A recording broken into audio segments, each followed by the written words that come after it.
है, यानी आपको कोई ऑफिशियल वर्क करना है, कोई एक भाषा होती है जिसको हम क्या कहते हैं, क्लिष्ट भाषा कहते हैं, यानी जो बिल्कुल कार्यालयों में या समाज के उच्च वर्ग के द्वारा यूज होती है उसको क्लिष्ट भाषा कहते हैं हम। ठीक, तो जो भाषा है, आप मान लीजिए कोई प्रॉपर्टी के पेपर साइन कराने जा रहे हैं, अच्छा जिसकी प्रॉपर्टी, उसने कहा हाँ ठीक है मान लिया ये आज से आपकी है, आप कह रहे हैं अच्छा कानूनी कार्रवाई कर लें, पेपर वर्क कर लें, उसने कहा नहीं नहीं मैंने कह तो दिया है आपकी है। तो वो कह तो दिया वाली बात इतनी स्टेबल, इतनी स्थायी नहीं होती, वो अस्थायी होती है। लिखित बात पक्की हो जाती है कि लिख के ले लो यही होगा, हम कहते हैं ना। और उस गाने का भी मैं बार बार आपको एग्जाम्पल, मैम डर लग रहा है, सब पढ़ लिया है बट फिर भी डर लग रहा है, क्या करूं, बहुत नर्वस फील कर रहा हूं। मनीष आपके साथ नहीं, ये सब के साथ होता है कि डर अंत तक लगता है। कई लोग पढ़ते जाते हैं अंत तक, कई लोग पढ़ना छोड़ देते हैं एक दिन पहले, वो आपकी अपनी पर्सनल चॉइस है। बट इसमें अगर हम बात करें, मिल जाएगा इंग्लिश वाले नोट्स ब्रेश, अभी रात को ही मिल जाएंगे, वो फाइनल हो चुके हैं। तो अगर हम बात करें मैथ्स और इंग्लिश दोनों के, जो हिंदी मीडियम वाला जो पंगा है ना, वो भी हो जाएगा। तो हम यहाँ पे ये कह रहे हैं कि आपने जो पढ़ लिया बस अब पढ़ लिया ना, पेपर में सब याद आ जाएगा, वहां आपको खुद से नहीं लिखना, आंसर्स होंगे, ऑप्शंस होंगे आपके सामने। तो अब जिसने पढ़ा है वो अपने आप दिमाग चलने लगता है, उसकी टेंशन मत लो, पहले से अब ज्यादा सोचने की जरूरत ही नहीं है। अब तो जो होगा पेपर में देख लेना, कुछ परेशान होकर भी हो नहीं जाने वाला। तो अगर हम बात करें लिखित भाषा जो है वो मौखिक भाषा की अपेक्षा अधिक स्थायी, और जो काम की चीजें, अगर आप लेट्स लर्न पे थे तो आपने काम की चीजें पढ़ी हैं, आपने सिलेबस को फॉलो किया है, आपने क्वालिटी चीजें पढ़ी हैं ऑलरेडी, आपको आती हैं चीजें। अगर आपने थोड़ा सा एफर्ट नोट्स पढ़ने में किया है, पुराने मैराथन देख लिए हैं, इस बार के मैराथन देख लिए हैं, और क्या लोगे, बच्चे की जान लोगे।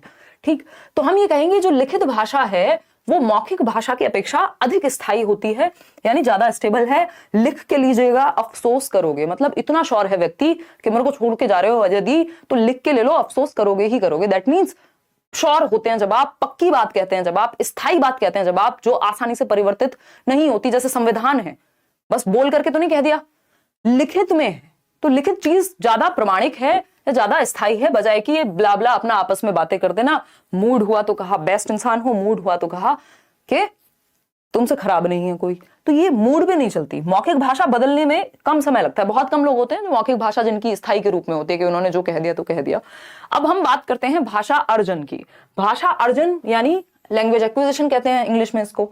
भाषा अर्जन है जब आप बिना किसी टीचर के, बिना किसी शिक्षक के, सिर्फ एनवायरमेंट से, सिर्फ वातावरण से, देखिए भाषा को सीखने में या अर्जित करने में दोनों ही तरह से एनवायरमेंट का बहुत बड़ा रोल है, वातावरण का बहुत बड़ा रोल है। तो भाषा अर्जन क्या है, जब आप स्वाभाविक रूप से, जब आप, इन शब्दों का ध्यान रखना है, स्वाभाविक रूप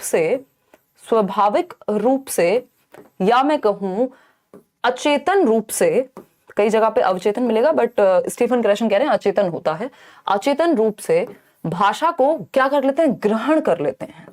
यानी आपने अर्जित कर लिया, ग्रहण कर लिया। इसको अधिग्रहण या अधिग्रहण भी कहते हैं, भाषा अधिग्रहण भी कहते हैं, भाषा अर्जन भी कहते हैं, दोनों ही बातें हैं। एक्विजिशन इंग्लिश में कहते हैं, एक वर्ड है इंग्लिश में। ठीक, तो स्वाभाविक रूप से, अचेतन रूप से, जब आप नेचुरली अपने एनवायरमेंट में घूमते फिरते, आपका जन्म हुआ, आप आसपास आपने देखी चीजें, जो मम्मी बोल रही हैं, जो भाई बोल रहा है, जो पापा बोल रहे हैं, जो टीवी में आ रहा है, जो कार्टून में देख रहे हैं, जो भी सुन रहे हैं, चारों तरफ से भर रहे हैं आप, फिर आप भाषा को एक्वायर कर लेते हैं। कभी गलत बोलते हैं, फिर धीरे धीरे सही बोलने लगते हैं। तो यानी आप बिना किसी किताब के, बिना किसी नियम के, बिना किसी शिक्षक के एक भाषा को बोलना सीख जाते हैं। सिर्फ एनवायरमेंट से, सिर्फ वातावरण से अर्जित कर लेते हैं, इकट्ठा कर लेते हैं एक तरह से, है ना। आपका कोई पर्सनल एफर्ट इसमें नहीं लगा, कोई प्रयास आपने सचेतन रूप से नहीं किया, कॉन्शियसली नहीं किया, अचेतन रूप से स्वाभाविक प्रक्रिया है। और जब बच्चा स्कूल आता है तो उससे पहले उसको भाषा का प्रयोग करना, यानी जो उसकी मातृभाषा है, जो उसके घर में बोले जाने वाली भाषा है, उसका प्रयोग करना, उसको समझना ऑलरेडी आता है। तो ये भी क्वेश्चन आता है कि जो आपकी मातृभाषा होती है, तो बच्चे के स्कूल आने से पहले उसके पास समझ होती है उस चीज की, उस भाषा को इस्तेमाल करने की, उस भाषा को समझने की, उस भाषा में अपनी बात कह सकने की। फिर वो स्कूल आता है तो वो सेकेंड लैंग्वेज, दूसरी भाषा सीखता है या अन्य भाषाएं सीखता है। ठीक, तो हम कहते भी हैं कि भाई बच्चे को उम्र के साथ बोलना आ जाता है। तो एक बच्चा जो अपनी बात नहीं कह पा रहा है, उसकी मम्मी कह रही है कि बेटा ये तो तुम्हारे पास, जेफरी ये तो अब तुमको आ जाना चाहिए, ये तो पार्ट ऑफ एजिंग प्रोसेस है। उम्र के साथ भाषा का बोलना तो स्वाभाविक बात है। ठीक, इतनी बात क्लियर है। हम सब ने ऐसी भाषा सीखी है, कोई आपको क्लासेस तो लगाई नहीं थी कि घर में बात करनी है, दूध मांगना है तो उसके लिए आप पहले क्लासेस में भाषा सीखने गए थे कि भाई मेरे को बता दो कि मम्मी से दूध कैसे मांगू। ऐसा तो नहीं हुआ था, ठीक है ना। देख देख करके, सुन सुन करके आसानी से आपने दिमाग में भर ली चीजें। ठीक है, कोई दिक्कत परेशानी, कोई दिक्कत नहीं है इस बात को समझने में, कोई एक्स्ट्रा बात नहीं करनी, फोकस यहीं रखना है, बिल्कुल टू द पॉइंट चल रहे हैं, एक भी बात व्यर्थ की नहीं करेंगे। भाषा अधिगम। अब भाषा अधिगम की जब हम बात कर रहे हैं तो भाषा अधिगम आप देख रहे हो बोर्ड पे पढ़ा रहे हैं।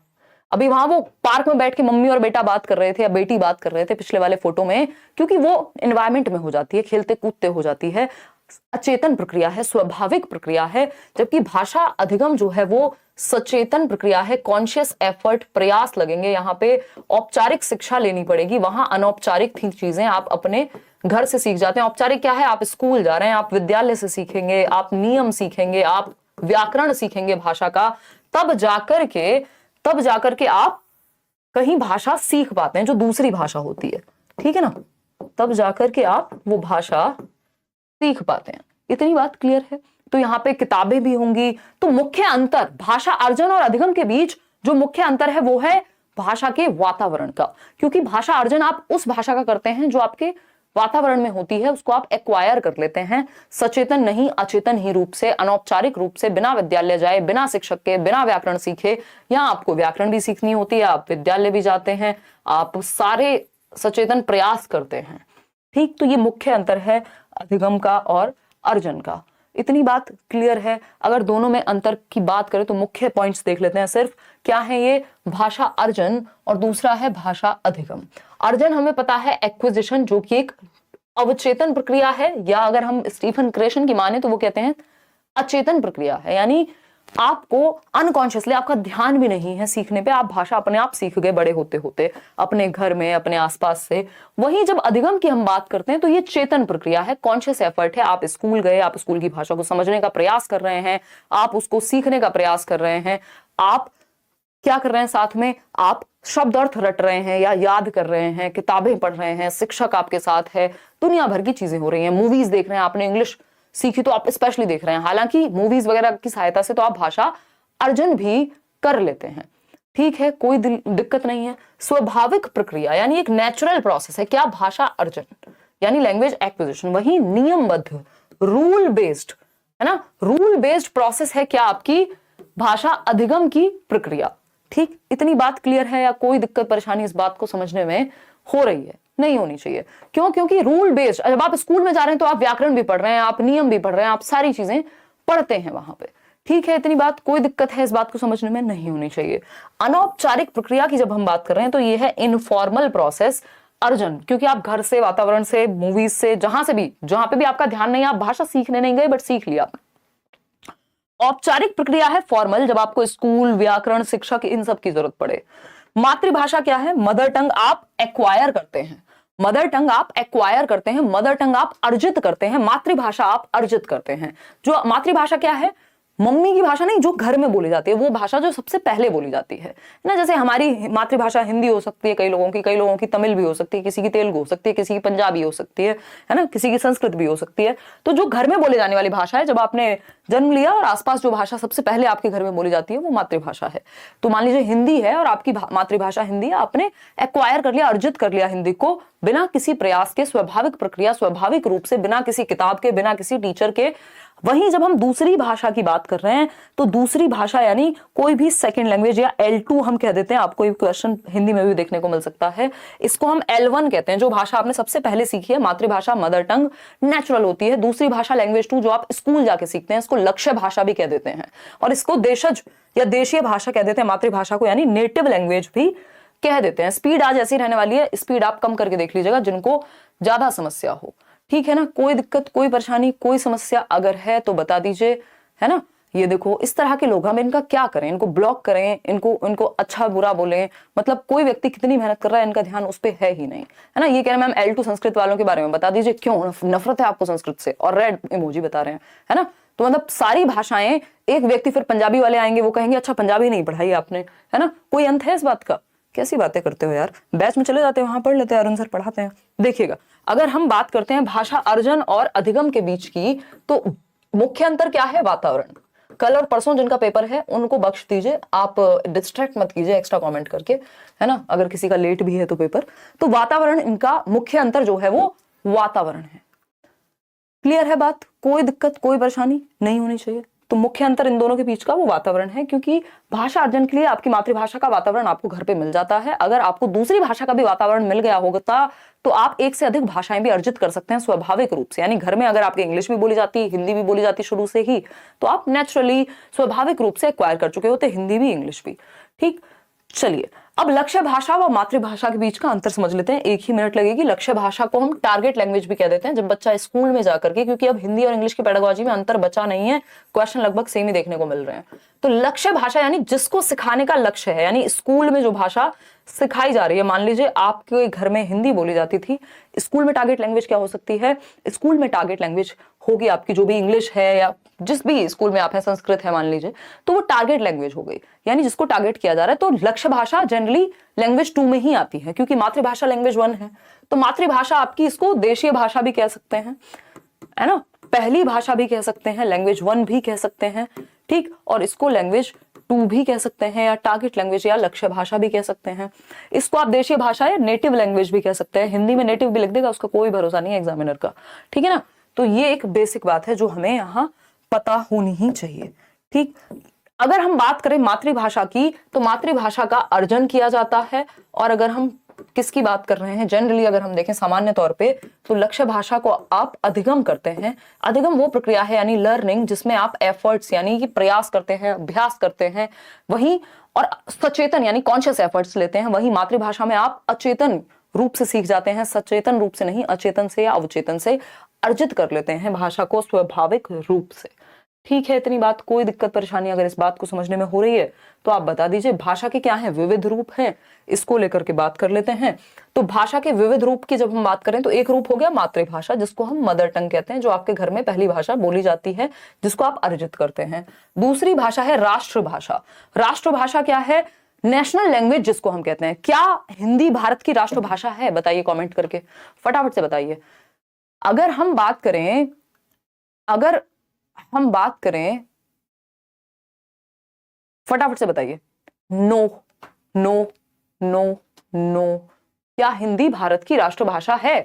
क्योंकि हम बचपन से बड़े होते हैं, हमारे आसपास यही बात बोली जाती है कि भाई हिंदी भारत की राष्ट्रभाषा है ना। फिर एक आध बार जब तक हम बेइज्जती नहीं करा लेते समाज में अपनी, जहां पे 4 पढ़े लिखे लोग हों, हमें पता नहीं लगता, या हम पेपर की तैयारी नहीं करते जब तक। ठीक, तो अगर हम देखें तो भारत की राष्ट्रभाषा कोई नहीं है, यानी नेशनल लैंग्वेज नहीं है। हिंदी भारत की राष्ट्रभाषा नहीं है, हिंदी भारत की राजभाषा है ना, ऑफिशियल लैंग्वेज है।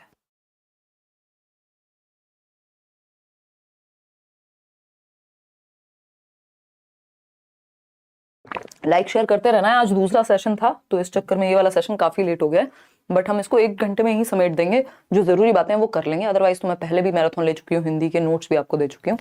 ठीक, चलिए आगे बढ़े, समझे, जाने चीजों को। कोई दिक्कत परेशानी यहां तक हो तो आप बता सकते हैं। नो, ठीक है। तो हम अगर बात करें तो राष्ट्रभाषा हिंदी नहीं है, नेशनल लैंग्वेज हमारी कोई भी नहीं है, इतना हमें ध्यान में रखना है। ठीक, भारत की जो राजभाषा है वो है हिंदी।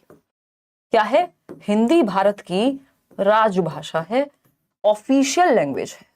और किस एक्ट के तहत है? फटाफट से बताओ कमेंट करके। अभी कल परसों हमने इंग्लिश पेडागोजी में भी डिस्कस किया था, फटाफट से बताओ। जो अनुच्छेद है आपका 343(1) ठीक है, 343(1).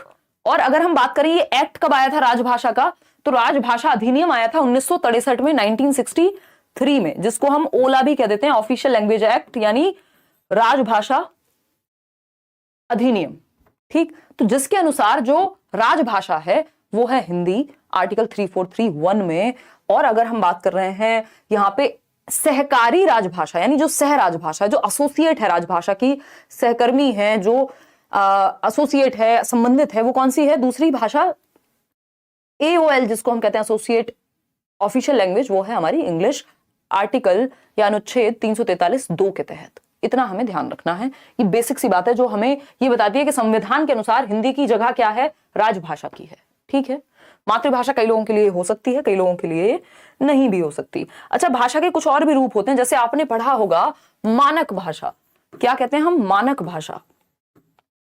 मानक भाषा यानी स्टैंडर्ड लैंग्वेज, जो कार्यालय प्रयोग में लाई जाती है, जो ऑफिसेज में यूज हो रही है ना, जो कार्यालय प्रयोग की भाषा है उसको हम मानक भाषा कह रहे हैं कि शुद्ध रूप है भाषा का। और भी ज्यादा अगर एक लेवल ऊपर चले जाएं तो वो फिर हो जाती है आपकी क्लिष्ट लैंग्वेज, कि जो एकदम क्रीमी लेयर है समाज की वो बोल रही है जिसको। ठीक, तो हम ये कहेंगे कि मानक भाषा यानी वो भाषा जो शुद्ध है कुछ हद तक और कार्यालयों में प्रयोग की जाती है। बेसिक बात है, इसमें ऐसी कोई दिक्कत वाली बात नहीं है। चलिए आगे बढ़ते हैं, अब चलते हैं संविधान की ओर। और 22 भाषाओं की बात हुई है 8वीं अनुसूची में, 8th शेड्यूल में, और ये जो 22 भाषाएं हैं इसमें हिंदी इन 22 भाषाओं का हिस्सा है। अगर आप सीटेट का पेपर देने जाते हैं आपको 22 लैंग्वेजेस का ऑप्शन मिलता है। ठीक है ना बात। तो इन 22 भाषाओं में हिंदी शामिल है लेकिन अंग्रेजी शामिल नहीं है। ठीक, तो यहां ध्यान रखना है कि अंग्रेजी शामिल नहीं है। हिंदी पेडागोजी में भी ये बात पूछ सकता है, अब कोई भरोसा बाकी रहा नहीं है। ठीक है ना, हिंदी पेडागोजी में भी बात पूछ सकता है। ठीक है ना। पारस, किसी ना किसी सेक्शन में गड़बड़ कर रहे हो आप, उस पे फोकस कीजिए, किस सेक्शन में नंबर कमा रहे हैं। पैसेज में कमा रहे हैं तो उसकी ज्यादा प्रैक्टिस कीजिए। ठीक, असमिया, उड़िया, उर्दू, कन्नड़, संस्कृत, नेपाली, ये सब इसका पार्ट है। ठीक, तो ये 22 भाषाओं में हिंदी हिस्सा है, इन 22 भाषाओं का 8वीं अनुसूची में जिसकी बात हुई है। अब नॉम चॉम्स्की से क्वेश्चन आता ही है। नॉम चॉम्स्की क्या है? अमेरिकी भाषाविद हैं, लिंग्विस्ट हैं। तो जब हम नॉम चॉम्स्की की बात करते हैं, इससे पहले अगर हम बात करते हैं किसी की भी नहीं, तो नॉम चॉम्स्की आप देख रहे हैं, नॉम चॉम्स्की एक अमेरिकी भाषाविद है। ये कहते हैं भाषा अधिग्रहण यंत्र, भाषा अधिग्रहण यंत्र यानी लैंग्वेज एक्विजिशन डिवाइस के माध्यम से मनुष्य में भाषा अर्जित करने की जन्मजात क्षमता है। यानी किसकी बात हो रही है? मनुष्यों की, जानवरों की बात नहीं हो रही है। तो मनुष्य में, मानव शिशु में जन्मजात क्षमता होती है कि वो भाषा का अधिग्रहण कर सके या अर्जन कर सके। तो लैंग्वेज को नेचुरली, स्वाभाविक रूप से एक्वायर करने की, अर्जित करने की क्षमता मानव शिशु में है। ऐसा कौन कह रहे हैं? नॉम चॉम्स्की कह रहे हैं। ये एज इट इज 1 नंबर में क्वेश्चन आता ही है आपका। ठीक है, कोई दिक्कत, परेशानी, दर्द, समस्या नहीं होनी चाहिए यहां तक बात को समझने में। तो भाषा अधिग्रहण यंत्र जो है, इसके माध्यम से हमारे, ये हाइपोथेटिकल है, परिकल्पनात्मक रूप से इन्होंने कहा है कि ब्रेन में कहीं होता है, जिसके माध्यम से, और ये 5 साल तक सबसे ज्यादा प्रभावी है, 5 साल की उम्र तक सबसे ज्यादा प्रभावी है भाषा अधिग्रहण यंत्र। फिर धीरे धीरे वीक होता है। तो चाइल्डहुड के बाद, बाल्यावस्था के बाद, 10-11 साल के बाद आपको भाषा सीखने में कठिनाई क्यों होती है? क्योंकि आपका भाषा अधिग्रहण यंत्र कमजोर हो चुका होता है या होता जाता है। ठीक है, इतनी बात। अब चॉम्स्की और क्या कहते हैं? चॉम्स्की कहते हैं कि जो यूनिवर्सल ग्रामर है, मूल व्याकरण की बात करते हैं, सार्वभौमिक व्याकरण की ये बात करते हैं कि विश्व की सभी भाषाएं एक ही मूल व्याकरण से संबद्ध हैं, जिसे समझने में एलएडी हमारी सहायता करता है। एलएडी क्या है? लैंग्वेज एक्विजिशन डिवाइस, भाषा अर्जन यंत्र। ये हमें क्या करने में मदद करेगा? ये हमें व्याकरण के नियमों को बनाने में या समझने में मदद करेगा कि हम नेचुरली सीख पाए उनको। तो विश्व की सभी भाषाएं एक यूनिवर्सल ग्रामर है, कुछ पैटर्न सभी भाषाएं लगभग सेम फॉलो करती हैं, कुछ नियम सेम होते हैं। इसी बात को यूनिवर्सल ग्रामर के तहत समझाया है किसने? नॉम चॉम्स्की ने। जनरेटिव ग्रामर भी कहते हैं कि जिसमें आप रूल्स जनरेट कर सकते हैं भाषा को समझने के लिए, यानी नियमों को। सैपर-वोल्फ की एक परिकल्पना है। सैपर-वोल्फ इस बार पूछा हुआ है ना, तो सैपर-वोल्फ की अगर हम बात करें, बेंजामिन सैपर और ली वोल्फ, तो इन दोनों ने मिलकर के एक परिकल्पना दी। प्रोफेसर थे और ये इनके स्टूडेंट थे। तो अगर हम बात करें तो उन्होंने परिकल्पना दी, और इस परिकल्पना को भाषागत सापेक्षतावाद या लिंग्विस्टिक रिलेटिविटी या डिटर्मिनिज्म कहा जाता है। ठीक है ना। तो भाषागत सापेक्षतावाद या ली वोल्फ की जो ये कल्पना है, ये क्या परिकल्पना है बेसिकली, इसके अनुसार किसी भाषा की संरचना उस भाषा के बोलने वालों की विश्व दृष्टि या विश्व दृष्टि को प्रभावित करती है या दृष्टिकोण को प्रभावित करती है। यानी जो भी भाषा आप बोलते हैं, उस भाषा के बोलने से, जानने से आपको दुनिया को देखने का चश्मा चेंज हो जाता है। इसको फिर से समझेंगे। इस सिद्धांत के अनुसार प्रत्येक व्यक्ति अपनी भाषा के माध्यम से ही विश्व को देखता है और समझता है। यानी आपकी भाषा निर्धारित करती है कि आपका नजरिया कैसा होगा, आपकी सोच कैसी होगी, आपके विचार कैसे होंगे। इसीलिए इसको भाषा निर्धारण या सापेक्षता का सिद्धांत कहते हैं। ठीक, ये कह रहे हैं, ये भाषा नियतिवाद का सिद्धांत भी कह देते हैं कई लोग। डिटर्मिनिज्म है कि भाषा निर्धारित करे, जो भाषा आप बोल रहे हैं वो निर्धारित करेगी। या जिस मान लीजिए आपको हिंदी पढ़ी है आपने, तो आपने रामायण पढ़ी होगी, आपने उस तरह के ग्रंथ पढ़े होंगे, आपने वैसा ही साहित्य पढ़ा होगा, तो आपकी सोच उस तरह की होगी। अगर इंग्लिश पढ़ी है तो इंग्लिश के जैसी सोच होगी। तो बेसिकली भाषा नियतिवाद की तरफ लेके जाती है, सापेक्षता की तरफ लेके जाती है। यानी भाषा निर्धारित कर रही है कि हमारा विचार, हमारा दुनिया को देखने का नजरिया कैसा होगा। ठीक है, कोई दिक्कत परेशानी नहीं है। पीवाईक्यू डिफिकल्ट लग रहे हैं, कुछ क्वेश्चंस अलग से करेंगे। नहीं नहीं प्रशांत, 90% क्वेश्चंस आपको इसी तरह के देखने को मिलेंगे। और अगर हम बात करें, एक एक सेशन और भी ले लूंगी मैं क्वेश्चंस को, डोंट वरी। चलिए, बस क्वेश्चन को अगर आप पढ़ के समझ गए तो आधी दिक्कत खत्म हो गई। जैसे ये क्वेश्चन है आपके सामने इससे रिलेटेड, यह है विचार की भाषा यह निर्धारित करती है कि हम दुनिया के बारे में किस प्रकार सोचते हैं। किससे संबंधित है?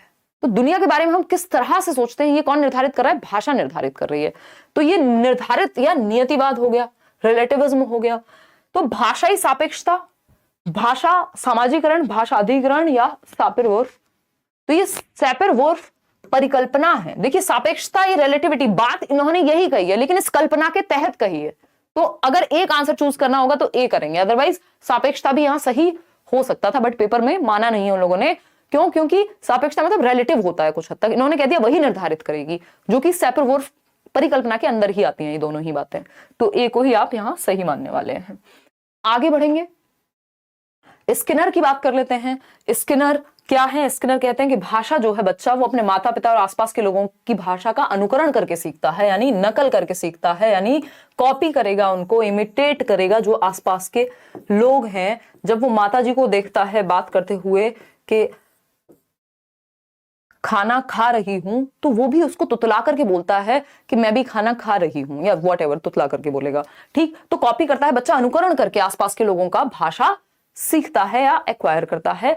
जब वो गलती करता है तो उसको पुनर्बल नहीं मिलता। जब वो थोड़ा सा बोलता है, बच्चे ने तुतला करके बोला अरे मम्मा मम्मा मुझे भी खाना दो, तो ये क्या हुआ? मम्मी कह रही है अरे वाह मेरे बच्चे ने तो आज ये बोल दिया, कितने अच्छे से बोलता है, कितनी प्यारी आवाज है, व्हाटएवर व्हाटएवर। तो बच्चों को पुनर्बलन मिलेगा, वो अनुकरण और बेहतर तरीके से करेगा अगली बार। तो इसी तरह से लैंग्वेज बेहतर होती जाती है, भाषा आपकी बेहतर होती जाती है जैसे जैसे आप अनुकरण करते हैं, फिर आपको पुनर्बलन मिलता है, फिर आप अनुकरण करते हैं, फिर पुनर्बलन मिलता है। गलत चीजों पे आपको पुनर्बलन नहीं मिलता है और फिर मिलती है। ठीक है ना? तो ये एक बेसिक बात हुई जिसको हम देख करके समझ पा रहे हैं प्रतिमा यहाँ। ठीक, तो ये कह रहे हैं कि अनुकरण और पुनर्बलन से भाषा विकसित होती है, भाषा सीखी जाती है। किसके अनुसार? स्किनर के अनुसार। पियाजे और वाइगोत्स्की, इनको हर जगह आना ही होता है, आपको पता है। आखिर तुम्हें आना है, तो देर में आए हैं बट आ गए हैं, क्योंकि इनको हर सब्जेक्ट में अपनी टांग अड़ानी ही है। ठीक, क्योंकि महत्वपूर्ण काम किया है इन्होंने। ठीक है ना? तो अगर हम बात करें कि तो ये वैसी सी ही बात है, अपनी तारीफ करने का मन नहीं कर रहा बट ये वैसी सी ही बात है कि सीटेट को ऑनलाइन पढ़ा जा सकता है।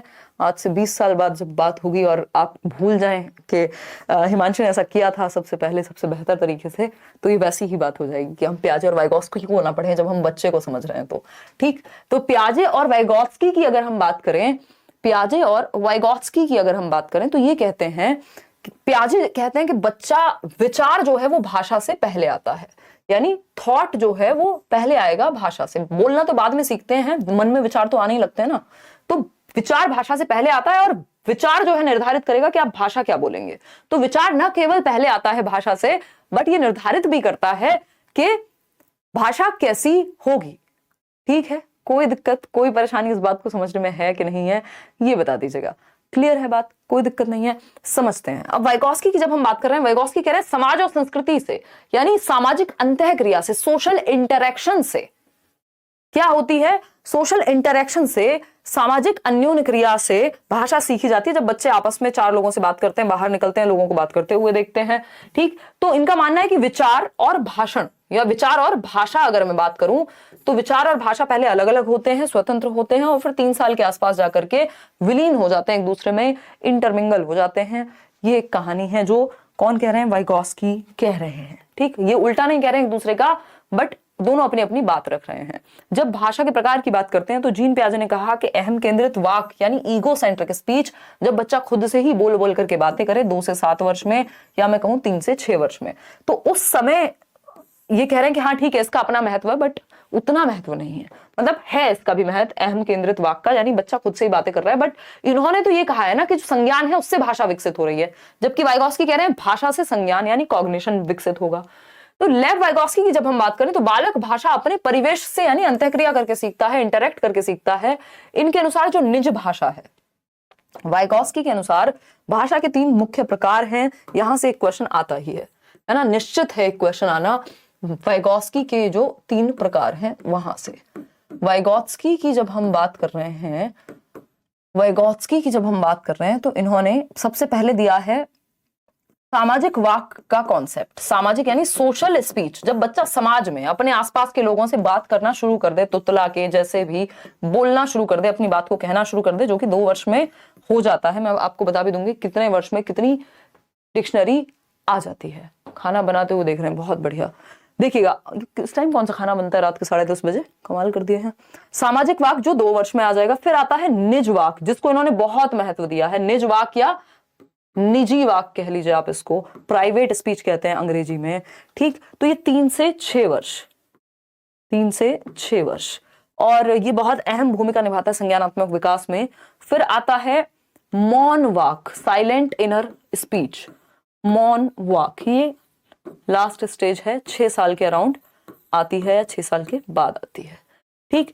तो यहां पे स्व निर्देशन देता है बच्चा, खुद से ही बातें करके। प्राइवेट स्पीच मतलब जब वो खुद से बातें करे, यहां वो नॉर्मल अपनी नीड्स को फुलफिल करने के लिए, अपनी आवश्यकताओं के बारे में, मम्मी खाना दे दो, पापा पानी ला दो, वट एवर, ये बातें करना सीखता है 2 वर्ष में, जब वो 2 शब्दों को जोड़ के एक नया सेंटेंस, एक नया वाक्य बनाना सीखता है। फिर 3 वर्ष में वो खुद से ही बातें कर रहा है, अपना खिलौना जोड़ते हुए, तोड़ते हुए, अरे इसको कहां लगाऊं, उसको क्या करूं।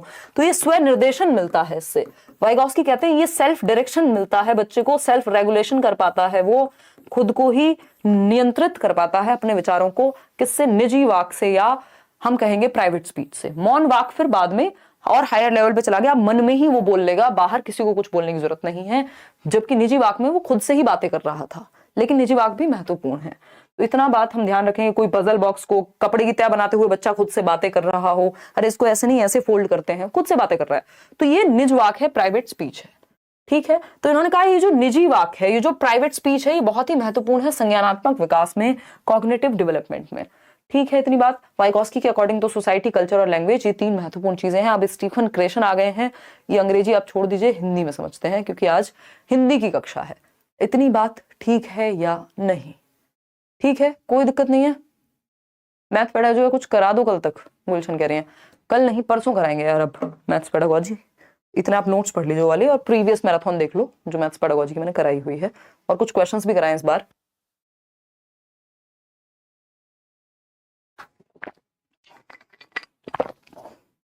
जितना ध्यान आपका आज है, इतनी रात को भी आप इतनी संख्या में जुड़े हुए हैं, देखिएगा इतना आप पहले से क्यों नहीं रखते हैं? रखते हैं वैसे कुछ लोग।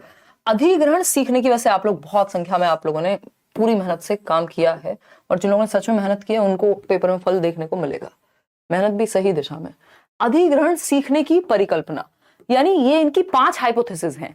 स्टीफन क्रेशन कहते हैं, स्टीफन क्रेशन ने कहा कि जो भाषा है, यानी हम सिर्फ एक ही भाषा को एक्वायर नहीं कर सकते, अर्जित नहीं कर सकते, हम कई भाषाओं को भी अर्जित कर सकते हैं, हम दूसरी भाषा को भी अर्जित कर सकते हैं। तो स्टीफन क्रेशन कह रहे हैं, स्टीफन क्रेशन कह रहे हैं कि हम दूसरी भाषा को भी अर्जित कर सकते हैं, जैसे हम पहली भाषा को करते हैं। यानी मान लीजिए मैंने हिंदी सीखी, मेरे घर में हिंदी बोली जाती थी, इसी तरह से मैं अंग्रेजी को भी क्या कर सकती हूँ, अर्जित कर सकती हूँ, यदि कुछ बातों का ध्यान रखा जाए।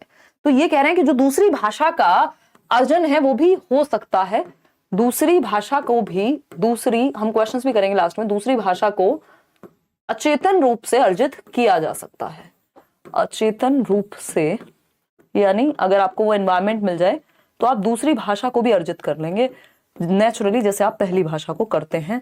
अगर आपको एनवायरनमेंट मिल जाए तो अर्जित किया जा सकता है। स्टीफन क्रेशन के अनुसार इन्होंने इसके लिए कितनी 5 परिकल्पनाएं दी, एक तरह के सिद्धांत दिए कि कैसे कैसे किया जा सकता है। अभी जीवित हैं स्टीफन क्रेशन, है ना, ये भी अमेरिकी भाषा विद्या लिंग्विस्ट हैं, टीचर प्रोफेसर सब रहे, ठीक। तो 5 परिकल्पनाएं हैं, वो 5 परिकल्पनाएं क्या कहती हैं बताइएगा एक बार, फिर हम आगे बढ़ जाएंगे, ठीक है, समझिएगा। हाँ, इसमें जो लोग पीडब्ल्यूडी की बात कर रहे हैं ना, पर्सन विद डिसेबिलिटी को एक्स्ट्रा टाइम, हाँ वो दिया तो हुआ है, पहले ही दे दिया था इन लोगों ने, जब आपने पहले ही रूल्स पढ़े होंगे, एक्स्ट्रा टाइम मिलेगा। अपना एडमिट कार्ड देख लेना, उसमें पता लग जाएगा। तो अगर हम बात कर रहे हैं यहाँ पे किस चीज की, स्टीफन क्रेशन की, तो इन्होंने 5 परिकल्पनाएं दी, जिसमें पहली परिकल्पना क्या है, अधिग्रहण, यानी भाषा का अर्जन। अधिग्रहण मतलब अर्जन, ठीक। हिंदी में कई कई नाम होते हैं, इंग्लिश में एक्विजिशन एक सिंगल नाम है, इसलिए कहा जाता है कि अंग्रेजी में याद रख लीजिए अगर रह जाए तो, ठीक। तो भाषा अर्जन और भाषा सीखना यानी अधिगम। तो यहां पे इन्होंने कहा है कि जो अधिगम है उससे बेहतर है क्या अर्जन, उससे ज्यादा स्वाभाविक है क्या अर्जन, ठीक। तो अर्जन हमें करना चाहिए भाषा का, ना कि लैंग्वेज लर्निंग करनी चाहिए। यानी एनवायरमेंट से हमारे अंदर भाषा को भरा जाना चाहिए, चाहे वो दूसरी ही भाषा क्यों ना हो। तो यहाँ पे अर्जन और अधिगम के बीच का अंतर बताया कि सीखना क्या है, जिसमें आप एफर्टफुल प्रैक्टिस करते हैं, प्रयास करते हैं, चेतन रूप से लगे रहते हैं, नियम सीखते हैं, व्याकरण सीखते हैं, शिक्षक के पास जाते हैं, किताबें पढ़ते हैं। अधिग्रहण यानी नेचुरल एनवायरनमेंट से, वातावरण से जब आप भाषा को अर्जित कर रहे हैं तो दूसरी भाषा भी, मतलब अगर आप इंडिया में रहते हैं, आप अगर अमेरिका चले जाएंगे तो कुछ दिन में आप अंग्रेजी सीख जाएंगे, अर्जित कर लेंगे, तो दूसरी भाषा को भी अर्जित किया जा सकता है। और अर्जन बेहतर है अधिगम के मुकाबले, क्योंकि वो ज्यादा स्वाभाविक होता है। बाद में हालांकि जो आपने भाषा अर्जित की है उसको आप स्कूल जाके सीखते भी है। भाई मान लीजिए हिंदी मेरी मातृभाषा, लेकिन मैंने स्कूल में जाके प्रॉपर सीखी भी तो फिर ठीक। तो मॉनिटर परिकल्पना दूसरी परिकल्पना है। मॉनिटर का मतलब ही है कि आप क्या कर रहे हैं, ध्यान रख रहे हैं, आपके दिमाग में एक मॉनिटर है। जब आप भाषा सीखते हैं, आप सीखना भी छोड़ दीजिए, जब आप भाषा अर्जित करते हैं एनवायरमेंट से, तो आपको बोलते हुए पता लग रहा होता है कि मैं खाना, कुछ भी बोल सकते हैं हम यहाँ पे, जैसे कुछ हो सकता है कि खा रही हूं, मैं खाना नहीं बोलते ना आप, मैं खाना खा रही हूं ये बोलते हैं, ठीक। तो अगर आपने नेचुरली भाषा को सुना है, मान लीजिए कोई मूवी में या आसपास से अर्जित किया है, तो आपके अंदर एक मॉनिटर होगा जो बताएगा कि अगर आप कुछ गलत कर रहे हैं तो वो एक्टिव हो जाएगा, वो आपको याद दिलाएगा यार ये मैंने शायद गलत बोल दिया है। तो ये मॉनिटर अगर बहुत ज्यादा एक्टिव होगा, बहुत ज्यादा सक्रिय होगा, तो क्या होगा कि आप बोल ही नहीं पाएंगे। भाई फिर जब आपका मॉनिटर ही काम करेगा हर टाइम, वो गलत और सही निकालता रहेगा, तो फिर बोलेंगे कब या भाषा का प्रयोग कब करेंगे, तो सहजता खत्म हो जाएगी। तो मॉनिटर को बैलेंस्ड वे में रखना है, बहुत ज्यादा भी यूज नहीं करना, ओवर यूज भी नहीं करना और अंडर यूज भी नहीं करना, एक न्यूट्रल लेवल पे रखना है कि जब जरूरत हो तब आप कमियां भी ढूंढ पाए। इनपुट परिकल्पना, इनपुट परिकल्पना बहुत जरूरी है। इनपुट का मतलब है जो टीचर्स इनपुट देते हैं, या कोई व्यक्ति है जिसको वो भाषा आती है वो इनपुट दे रहा है अपना कि भाई इसको ना ऐसे ठीक किया जा सकता है। तो बच्चों को स्कूल में क्या किया जाना चाहिए, हल्का सा +1 लेवल का इनपुट दिया जाना चाहिए। +1 क्या हो सकता है, आपको पता है बच्चे को इस लेवल तक का टास्क आता है, अब आप उसको हल्का सा डिफिकल्ट देते हैं, ना बहुत ज्यादा डिफिकल्ट और ना बहुत ज्यादा इजी, हल्का सा चैलेंजिंग, +1 इनपुट, ये पूछा जाता है पेपर में। प्रभावी निष्पादन परिकल्पना यानी इफेक्टिव होनी चाहिए जो आपकी जो भाषा, ये प्रभावी बेसिकली ये आपका संबंधित है किससे, आपके इमोशंस से। अगर इमोशंस बहुत ज्यादा प्रभावी हैं या आप बहुत एंग्शियस हैं तो आप भाषा का प्रयोग ठीक से नहीं कर पाएंगे। और अगर आप बहुत ज्यादा एंग्शियस नहीं हैं, नॉर्मल है, तो आप भाषा को नेचुरली यूज कर पाएंगे, जो कि आगे आता है प्राकृतिक आदेश परिकल्पना में। हालांकि आपको इंग्लिश में नाम इनका ध्यान रखिएगा, ये फालतू फालतू ट्रांसलेशन इस तरह के करने में गड़बड़ हो जाती है, क्योंकि ये थियोरी है बेसिकली अंग्रेजी में ही, ठीक। तो ये 5वां है जिसको हम नेचुरल ऑर्डर हाइपोथेसिस कहते हैं, कि हम इस तरह से प्राकृतिक ऑर्डर में लैंग्वेज को सीख सकते हैं अगर हम बात करें, ठीक। इतनी बात क्लियर है, कोई दिक्कत। ये नेचुरल ऑर्डर हाइपोथेसिस 3rd में आता है कि आप ग्रामेटिकल स्ट्रक्चर्स को नेचुरल ऑर्डर में सीख जाते हैं, यानी ग्रामर यानी व्याकरण। भाई जो मेरी मातृभाषा है उसमें व्याकरण मैंने नेचुरली सीख लिया, मैं गलत नहीं बोल रही हूँ व्याकरणिक रूप से, क्यों, क्योंकि मैंने प्राकृतिक रूप से सीख लिया। तो इसके ऑर्डर को इस तरह से ध्यान रखना, इसमें थोड़ा मुझे लग रहा है एक आध आगे पीछे है, बट मुख्य जो बात है वो 5 परिकल्पनाएं हैं, और जो मैंने बताई हैं वही 5 परिकल्पनाएं हैं। अब आते हैं भाषा कौशल पे, जहां से एक क्वेश्चन आपका आता ही है। West Bengal PRT interview recruitment में अब सीटेट क्वालिफाइड वाले भी अप्लाई कर सकते हैं। पहले कोर्ट में पास हुआ, अब आज नोटिफिकेशन भी आ गया, बहुत ही बढ़िया बात है, ईदी आमीन। अब आप लोग भी अच्छे से तैयारी करिए, WB टेट भी आप लोगों ने निकाला है लेट्स लर्न के साथ, बहुत मेहनत करके चलिएगा, आगे बढ़ते हैं। और सिर्फ प्रीवियस मैराथन वगैरह ही देख के, जबकि मैंने WB टेट अलग से नहीं कराया था, तो ये आप लोगों का मेहनत और विश्वास है कि आपको पता हो, देश भर में एग्जाम कोई भी हो टीचिंग का, आपको आना लेट्स लर्न पे ही है। भाषा कौशल की जब हम बात करते हैं, यानी लैंग्वेज स्किल्स की जब हम बात करते हैं, तो भाषा कौशल 4 भाषा कौशल हैं जो मुख्य हैं। सु, बो, प, ली, ये इनका सही क्रम है, यानी इनको इसी क्रम में सिखाया जाना चाहिए, लेकिन ये सिर्फ इसी क्रम में सीखी जाती है। ये मनोवैज्ञानिक क्रम है सीखने का भाषा, ये क्या है, मनोवैज्ञानिक क्रम है भाषा सीखने का। तो यानी जो सही क्रम है वो यही है, क्रम जो है सही वो यही है, लेकिन सिर्फ क्रम में ही सीखी जाती है, क्रम आगे पीछे नहीं हो सकता, ऐसा नहीं है, ठीक है ना। अगर आप रिकमेंडेड यही है कि इसी क्रम में सिखाएं। तो सुनना और पढ़ना, जब आप सुनते हैं और पढ़ते हैं तो आप भाषा को ग्रहण करते हैं, इनको ग्रम्यात्मक कौशल कहा जाता है। ग्रम्यात्मक कौशल कहा जाता है क्योंकि आप लैंग्वेज को रिसीव कर रहे हैं, ग्रहण कर रहे हैं, या आप निष्क्रिय होते हैं कुछ हद तक। भाई जब आप सुन रहे हैं, अभी मैं बोल रही हूँ आप सुन रहे हैं, जब आप यहाँ पढ़ रहे हैं तो आप कुछ अंदर भर रहे हैं, ग्रहण कर रहे हैं, तो इसलिए इसको ग्रम्यात्मक कहते हैं। वही बात बोलने और लिखने की आती है जब, तो हम कहेंगे बोलना और लिखना क्या है, अभिव्यक्तात्मक कौशल है, एक्सप्रेसिव स्किल्स हैं, सक्रिय कौशल है। क्योंकि आप अपने आप को यहां अभिव्यक्त कर रहे हैं। अभिव्यक्तात्मक कौशल है, अभिव्यक्तात्मक कौशल, ठीक है। देखना है स्पेलिंग पे फोकस। तो बोलना और लिखना, जिसको हम LSRW इंग्लिश में कहते हैं, लिसनिंग, स्पीकिंग, रीडिंग, राइटिंग। भाई पहले बच्चा आता है दुनिया में, सुनना सीखता है, बोलना आता है, फिर उसको सुन सुन करके, फिर वो पढ़ना सीखता है और फिर वो लिखना सीखता है, अगर प्रॉपर वे में माना जाए, है ना। मॉन्टेसरी भी कहती है लिखना सिखाओ पढ़ने के बाद ही। तो कुछ इनमें कई बार क्या होता है कि बच्चा लिखना भी शुरू कर देता है। कई बार क्या होता है, मान लीजिए पढ़ना नहीं आता, वो फिर भी कुछ भी स्क्रिबल करना शुरू कर देगा। इसको स्क्रिबलिंग कहते हैं, कीलम काटी टाइप, जिसका अपना कोई मतलब नहीं होता। तो इस स्क्रिबलिंग के चक्कर में कई बार क्या होता है, लिखना पहले आ जाता है। लेकिन जो सही क्रम है वो यही है। क्रम सिर्फ यही है, ये कहना गलत होगा कि क्रम में ही सीखे जाते हैं, तो गलत होगी बात। क्रम में सीखे जाने चाहिए, ये बात सही है, ठीक। तो क्रम सही जो है, मनोवैज्ञानिक क्रम वो यही है। कुछ लोग आगे पीछे भी बता देते हैं क्रम, वो भी सही है अपनी जगह। लेकिन अगर आपसे क्रम पूछेगा पेपर में, आप कहेंगे सूबो पाली, यानी सुनना, बोलना, पढ़ना और लिखना, जिसमें सुनना और पढ़ना ग्रम्यात्मक है और बोलना और लिखना क्या है, आपका अभिव्यक्तात्मक है।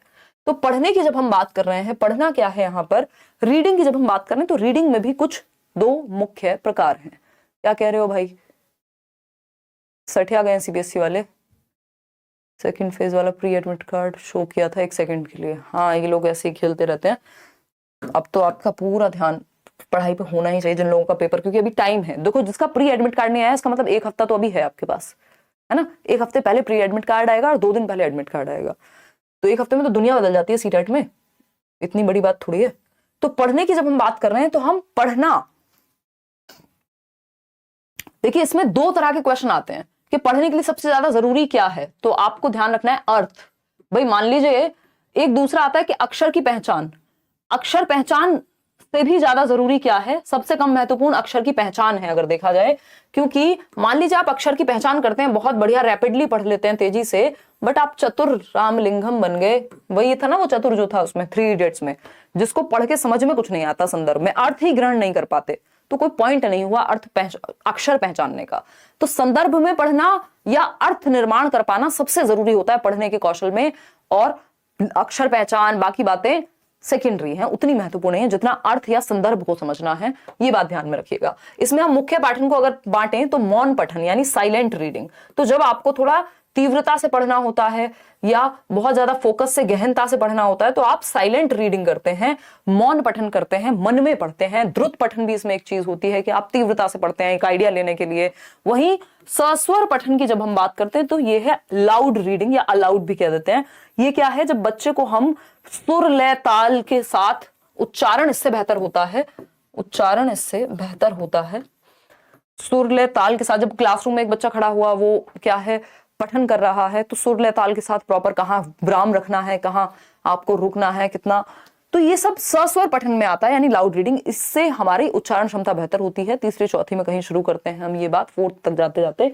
और फिर मौन पठन जो है साइलेंट रीडिंग, और धीरे धीरे बाद में। तो बड़े बच्चों के लिए तो स्पेशली हम देखते हैं साइलेंट रीडिंग क्या है, सस्वर पठन।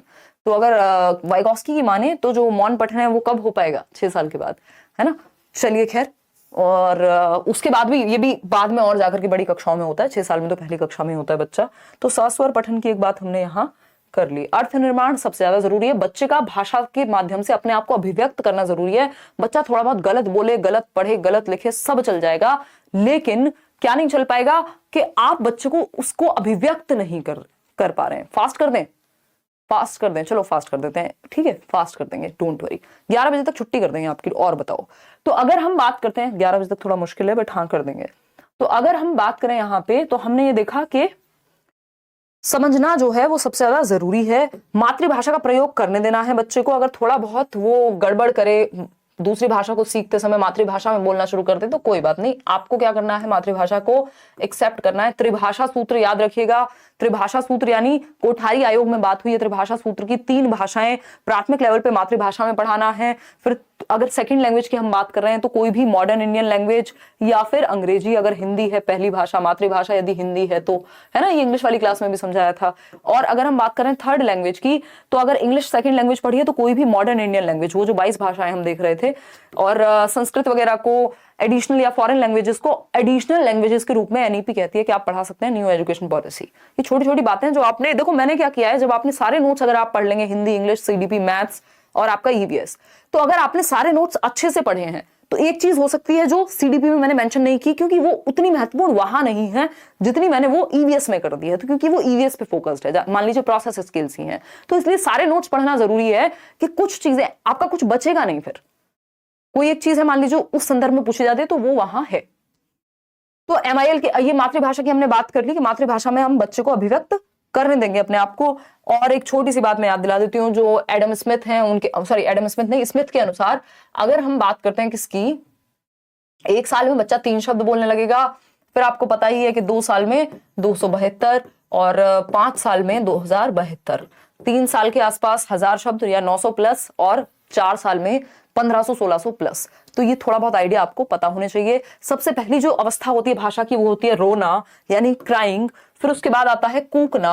अगर हम कूकने की बात करें या कूइंग की बात करें तो ये 6 हफ्तों में यानी 1.5 महीने का बच्चा कुछ भी आवाज निकालता रहता है जिसका कोई मतलब नहीं होता, ठीक है ना। फिर अगर हम बात करते हैं बलबलाना की, बैबलिंग की, तो वो 6 महीने में आता है जब वो एक स्वर का प्रयोग कर पाएगा, बा मा पा। फिर उसके बाद एक शब्द की स्टेज आएगी जो 1 साल में आएगी जब वो पापा मम्मी कोई एक शब्द बोलने लगेगा, ठीक, पानी। फिर अगर हम बात करते हैं, फिर आती है आपकी 18 से 24 महीने में 2 शब्द जोड़ करके टेलीग्राफिक स्पीच वाली अवस्था, यानी 1.5 से 2 साल में पहली बार 2 शब्दों को जोड़ के एक वाक्य बनाना शुरू करेगा बच्चा। और उसके बाद आता है आपका 5वीं जो स्टेज है वो है कि लॉन्गर अटरेंसेस, यानी अब अगर हम बात करते हैं तो 3 साल से तो फिर वो बड़ी बड़ी बातें फेंकना शुरू कर देता है। सबसे तेज गति से भाषा सीखने की जो स्टेज है सेंसिटिव पीरियड, ये मैंने सीडीपी में भी आपके साथ डिस्कस किया है, संवेदनशील या क्रिटिकल टाइम भाषा सीखने का, या एलएडी के लिए भी।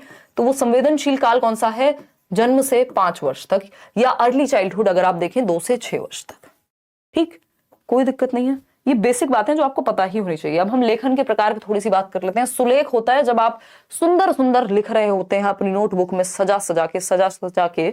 श्रुतलेख क्या होता है, मान लीजिए टीचर ने बोर्ड पे लिख दिया, आप बिल्कुल सुंदर नोटबुक्स या फिर आप किताब से सुंदर सुंदर लिख के अपनी कॉपी में कॉपी कर रहे हैं एक तरह से। श्रुतलेख क्या है, श्रुतलेख है जब इमला बोलते हैं ना इसको, डिक्टेशन, इससे आपकी स्पेलिंग मिस्टेक समझ रहे हो, वर्तनी की अशुद्धता, ये इंग्लिश मीडियम वाले भी ध्यान रखेंगे। तो श्रुतलेख यानी जो डिक्टेशन है उससे हमारी स्पेलिंग्स बेटर होती है, क्योंकि सुन के लिखना होता है। टीचर ने कुछ बोल रहे हैं, आपने वो किया होगा, फिर बाद में नंबर मिलते हैं, क्या सही लिखा क्या गलत लिखा, एक कहानी है जो वो बोल रहे हैं और फिर उसके बाद आप उसको लिखते जाते हैं। सुद्धू यादव, ठीक है। अनुलेख क्या है, अनुलेख वो कॉपी याद कीजिए अपनी, या वो नोटबुक याद कर लीजिए जिसमें ऐसे ऐसे डॉट डॉट डॉट होते थे, तो फिर आप ए को ऐसे बनाते थे, मतलब किसी एक ऊपर से पहले से रेखा है, लाइन है, उसके ऊपर आप उसका अनुकरण कर रहे हैं, उसको फॉलो कर रहे हैं। जैसे कै को ऐसे ना लिख के पूरा, ताकि आपको एक ढांचा मिल जाता था, तो आप क बना देते थे इसके ऊपर, यही अनुलेख है, ठीक। ये छोटी कक्षाओं में ज्यादा प्रयोग किया जाता है, ठीक है। तो ये थे सुलेख यानी सुंदर राइटिंग, श्रुतलेख जब सुन के लिखें वर्तनी के लिए, अनुलेख जब आप शब्द बनाना सीखते हैं। अब भाषाई विकार पे आ जाते हैं, एक क्वेश्चन यहां से आता ही है, भाषाई विकार क्या है, यानी लैंग्वेज डिसेबिलिटी। अफेजिया आपने सुना होगा, अफेजिया यानी या डिस्फेजिया भी कह सकते हैं, भाषा को समझने में कठिनाई। भाई आप कुछ बोल रहे हैं और मैं समझ नहीं पा रही हूं, तो इसका मतलब दिक्कत है कहीं। कभी कभार ना समझ पाना एक डिफरेंट चीज है, बट इस बच्चे को या जिसको भी अफेजिया है उसको ज्यादातर यही संभावना या यही समस्या रहेगी, ठीक है ना। 1 मिनट रुकना यार, मुझे शायद मैंने वो सेशन ऑफ नहीं किया पहले, ओहो 1 मिनट रुकना, वो सेशन ऑफ नहीं किया, मैं व्यस्त ही रह गई आप लोगों के साथ। ओहो ये अभी भी लाइव है, यही होता है। 1 मिनट रुकना, वो इससे पहले वाला एडमिट कार्ड वाला सेशन था ना, मैं ज्यादा ही आजकल दिमाग व्यस्तता के शिखर पे है। 1 मिनट रुकना, 1 मिनट। अब तक तो कितने लोग उसको देख के सो जाते जिनका पेपर है कल तक। एडमिट कार्ड, ऐसा होता है कई बार, देखिएगा, समझें एक बार बात को।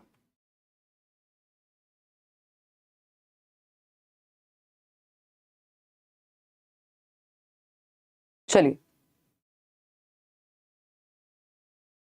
समझते हैं, देखिएगा, कोई बात नहीं, देखते हैं। अगर हम भाषा विकार की बात कर रहे हैं तो समझने से, भाषा को समझने से संबंधित कठिनाई है यहाँ पे, है ना। विकार में कठिनाई तो होगी ही। तो अफेजिया मतलब या डिस्फेजिया मतलब, हिंदी में भी इसको यही कहते हैं कि भाषा को समझने में कठिनाई, उसके कॉम्प्रिहेंशन में कठिनाई। मान लीजिए हम बात कर रहे हैं और आप समझ नहीं पा रहे हैं, पढ़ के नहीं समझ पा रहे हैं, सुन के नहीं समझ पा रहे हैं, देख के नहीं समझ पा रहे हैं, मतलब समझने से संबंधित है। फिर आता है डिसलेक्सिया। डिसलेक्सिया है लेखन पठन संबंधी विकार, पढ़ने में कठिनाई, पठन संबंधी विकार। वो ईशान अवस्थी याद कीजिए, पठन संबंधी विकार यानी पढ़ने में समस्या होगी मुख्य रूप से। बच्चा 6 को 9 पढ़ सकता है, ठीक है ना, और व को ब पढ़ सकता है, ये तो बहुत ही कॉमन है। खैर, तो इसमें समस्या होती है, पढ़ने में समस्या होगी, कठिनाई होगी, एंजाइटी वो महसूस करेगा। और जिसको पढ़ने में समस्या है तो ऐसा भी हो सकता है कई बार पढ़ने और लिखने दोनों में समस्या हो जाए। किसकी वजह से? डिसलेक्सिया की वजह से। डिसग्राफिया की बात कर लेते हैं। ग्राफ का मतलब ये होता है लिखना, तो ये लेखन संबंधी विकार है। ये तो हमें हर सब्जेक्ट में पता ही होना चाहिए, ठीक। बच्चा अगर लिखने में उसको समस्या हो रही है तो डिसग्राफिया है, यानी आप उसकी नोटबुक पढ़ नहीं पाएंगे, उसकी कॉपी पढ़ नहीं पाएंगे, जिसको डिसग्राफिया होगा, क्योंकि उसकी जो नोटबुक होती है वो लेजिबल नहीं है, उसकी जो राइटिंग है वो लेजिबल नहीं है, यानी पढ़ने योग्य नहीं है, इलेजिबल है, अपठनीय है, आप पढ़ नहीं सकते उसको। तो डिसग्राफिया वाला बच्चा जो ऐसी लिखावट लिखेगा कि बस वही पढ़ सकता है फिर उसको। और डिसलेक्सिया मतलब पढ़ने में विकार है। अफेजिया मतलब भाषा को समझने संबंधी विकार है। डिसकैलकुलिया आपको पता ही है, गणित से संबंधित, कैलकुलेशन से संबंधित। अब भाषा शिक्षण की कुछ प्रमुख विधियां हैं जो आपको एक एक करके थोड़ी थोड़ी जान लेनी है। व्याकरण विधि, जिसमें आप व्याकरण सिखाएंगे, व्याकरण अनुवाद विधि, प्रत्यक्ष विधि, सम्मिश्रण, संप्रेषणात्मक, आगमन विधि, निगमन विधि। संप्रेषण परक जो है ये बहुत ही अच्छी विधि है, क्योंकि कम्युनिकेशन के थ्रू, इसको इंग्लिश में बोलते हैं कम्युनिकेटिव लैंग्वेज टीचिंग, CLT, बहुत ही मजेदार है। इसमें बच्चा संप्रेषण के माध्यम से, कम्युनिकेशन के माध्यम से सीख जाता है। इस बार हमने कम्युनिकेशन वाली जो ये मेथड्स हैं इन पे फोकस नहीं किया, क्योंकि पेपर में अभी उतने नहीं पूछे जा रहे हैं।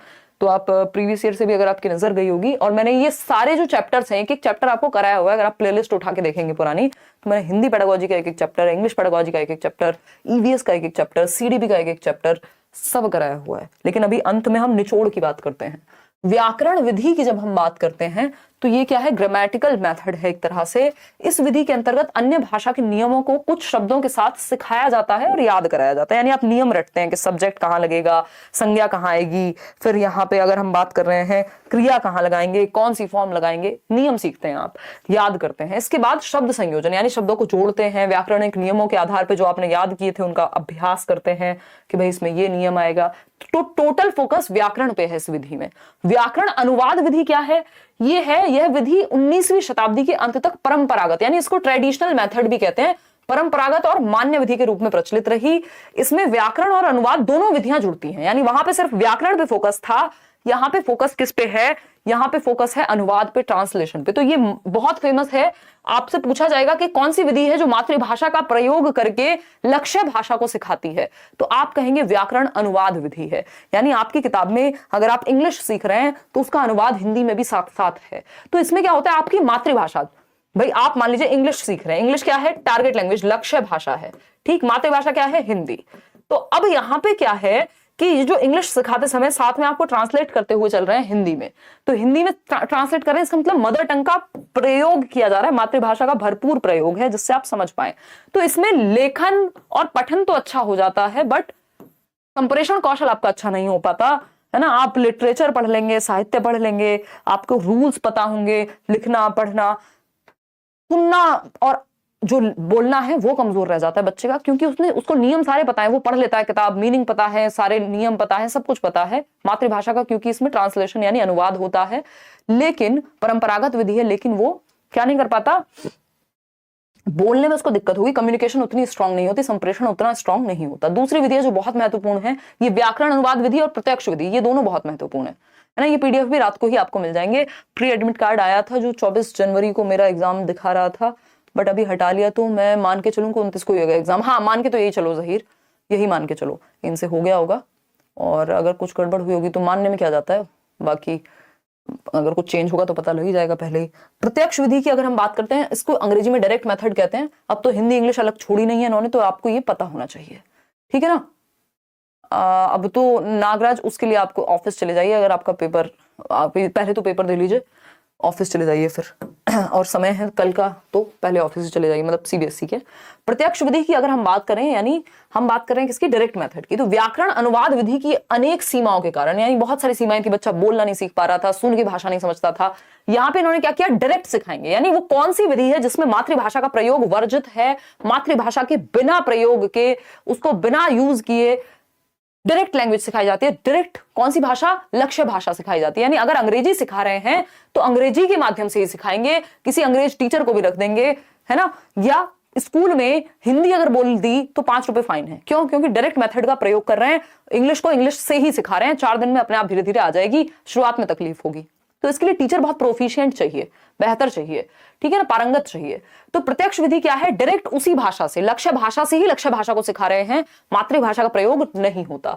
तो इसमें उच्चारण और वार्तालाप जो है बेहतर हो जाता है, मौखिक वार्तालाप की विधि भी कह देते हैं इसे, और शिक्षार्थी की मातृभाषा की मध्यस्थता के बिना, यानी व्याकरण अनुवाद में क्या था, मातृभाषा को मध्यस्थ बनाते हैं, एक पुल की तरह यूज करते हैं मदर टंग को, और उसमें ट्रांसलेट कर करके, अनुवाद कर करके समझते हैं। जैसे कि हमने आज तक ग्रामर पढ़ा है, आप यूपी बोर्ड की कोई भी किताब उठा लीजिए, सब में ऐसे ही होता है। हम तो क्या पढ़ते थे, जब इंग्लिश पढ़ते थे तो हिंदी में मीनिंग लिखते थे, है ना, कि पीछे जो पार्ट के आपके लेसन के जो भी वर्ड मीनिंग होते थे तो उनको हिंदी में मीनिंग लिखते थे।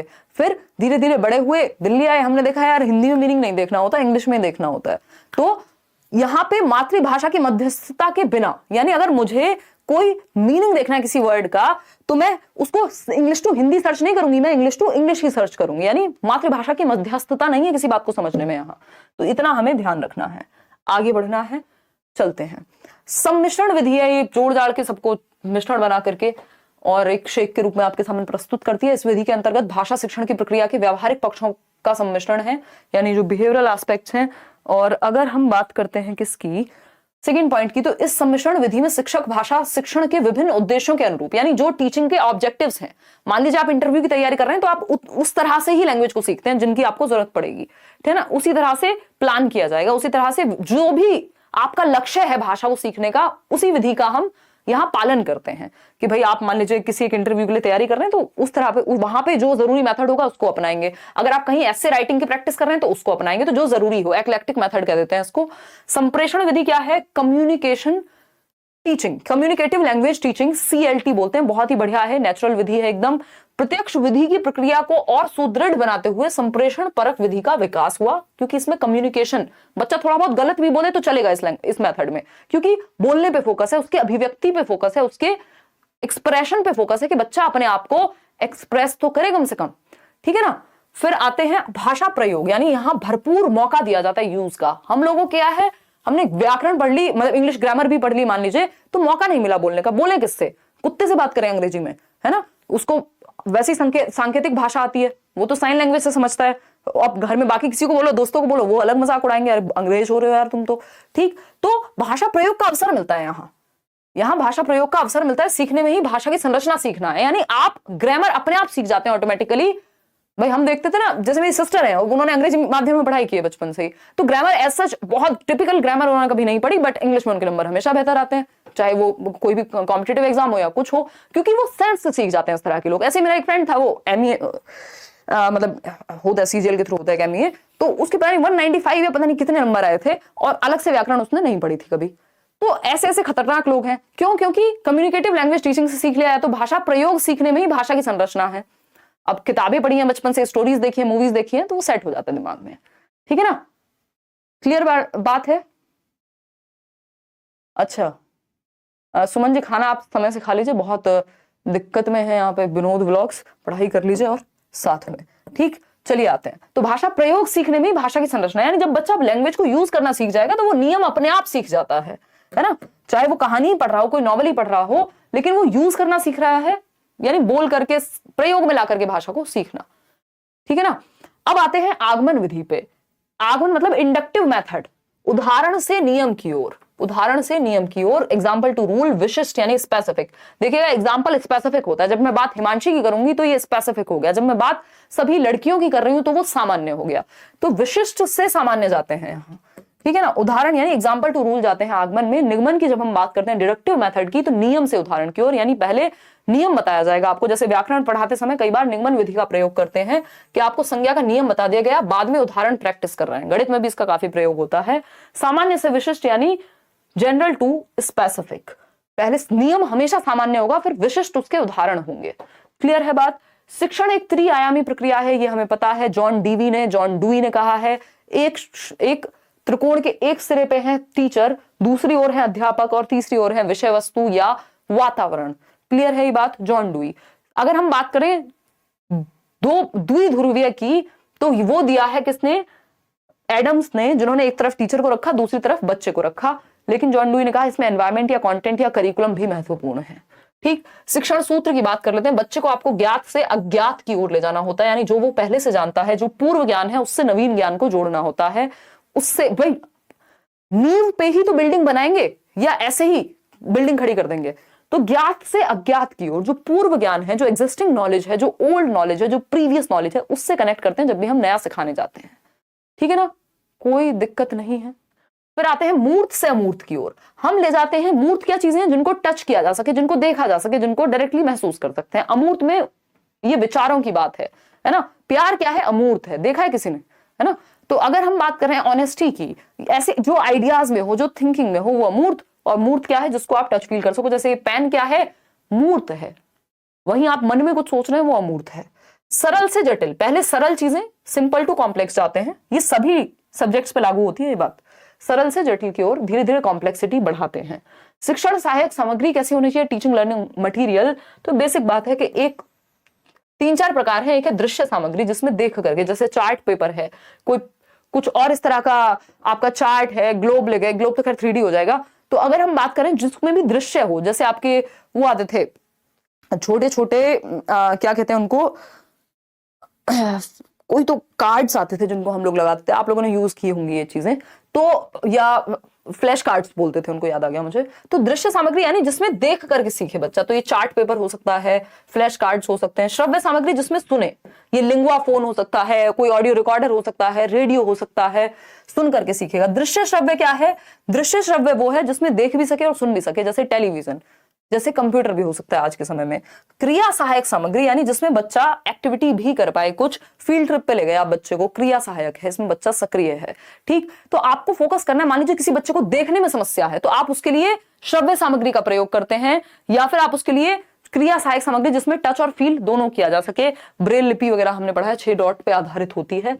ठीक। श्रव्य सामग्री, अब जिसको सुनने में दिक्कत है उसके लिए दृश्य सामग्री। नॉर्मली आप दृश्य श्रव्य दोनों का प्रयोग करते हैं ताकि हर तरह के बच्चे को सिखाया जा सके। तो ये हम समझ चुके हैं, तीनों एक ही जगह पे, इनको अलग अलग से समझने की अभी आवश्यकता नहीं है। जैसी नीड होगी, जैसी आवश्यकता होगी क्लासरूम में, वैसे आप सामग्रियों का, मल्टीपल सामग्रियों का आप प्रयोग करते हैं शिक्षण की सामग्रियों का। बहुत बढ़िया। किसी का कल एग्जाम है, मजे के लिए मूवी की तरह देख रहे हैं, सही है। मूल्यांकन एवं उपचारात्मक शिक्षण, इसको ध्यान रखेंगे, इंग्लिश के लिए भी उतना ही महत्वपूर्ण है।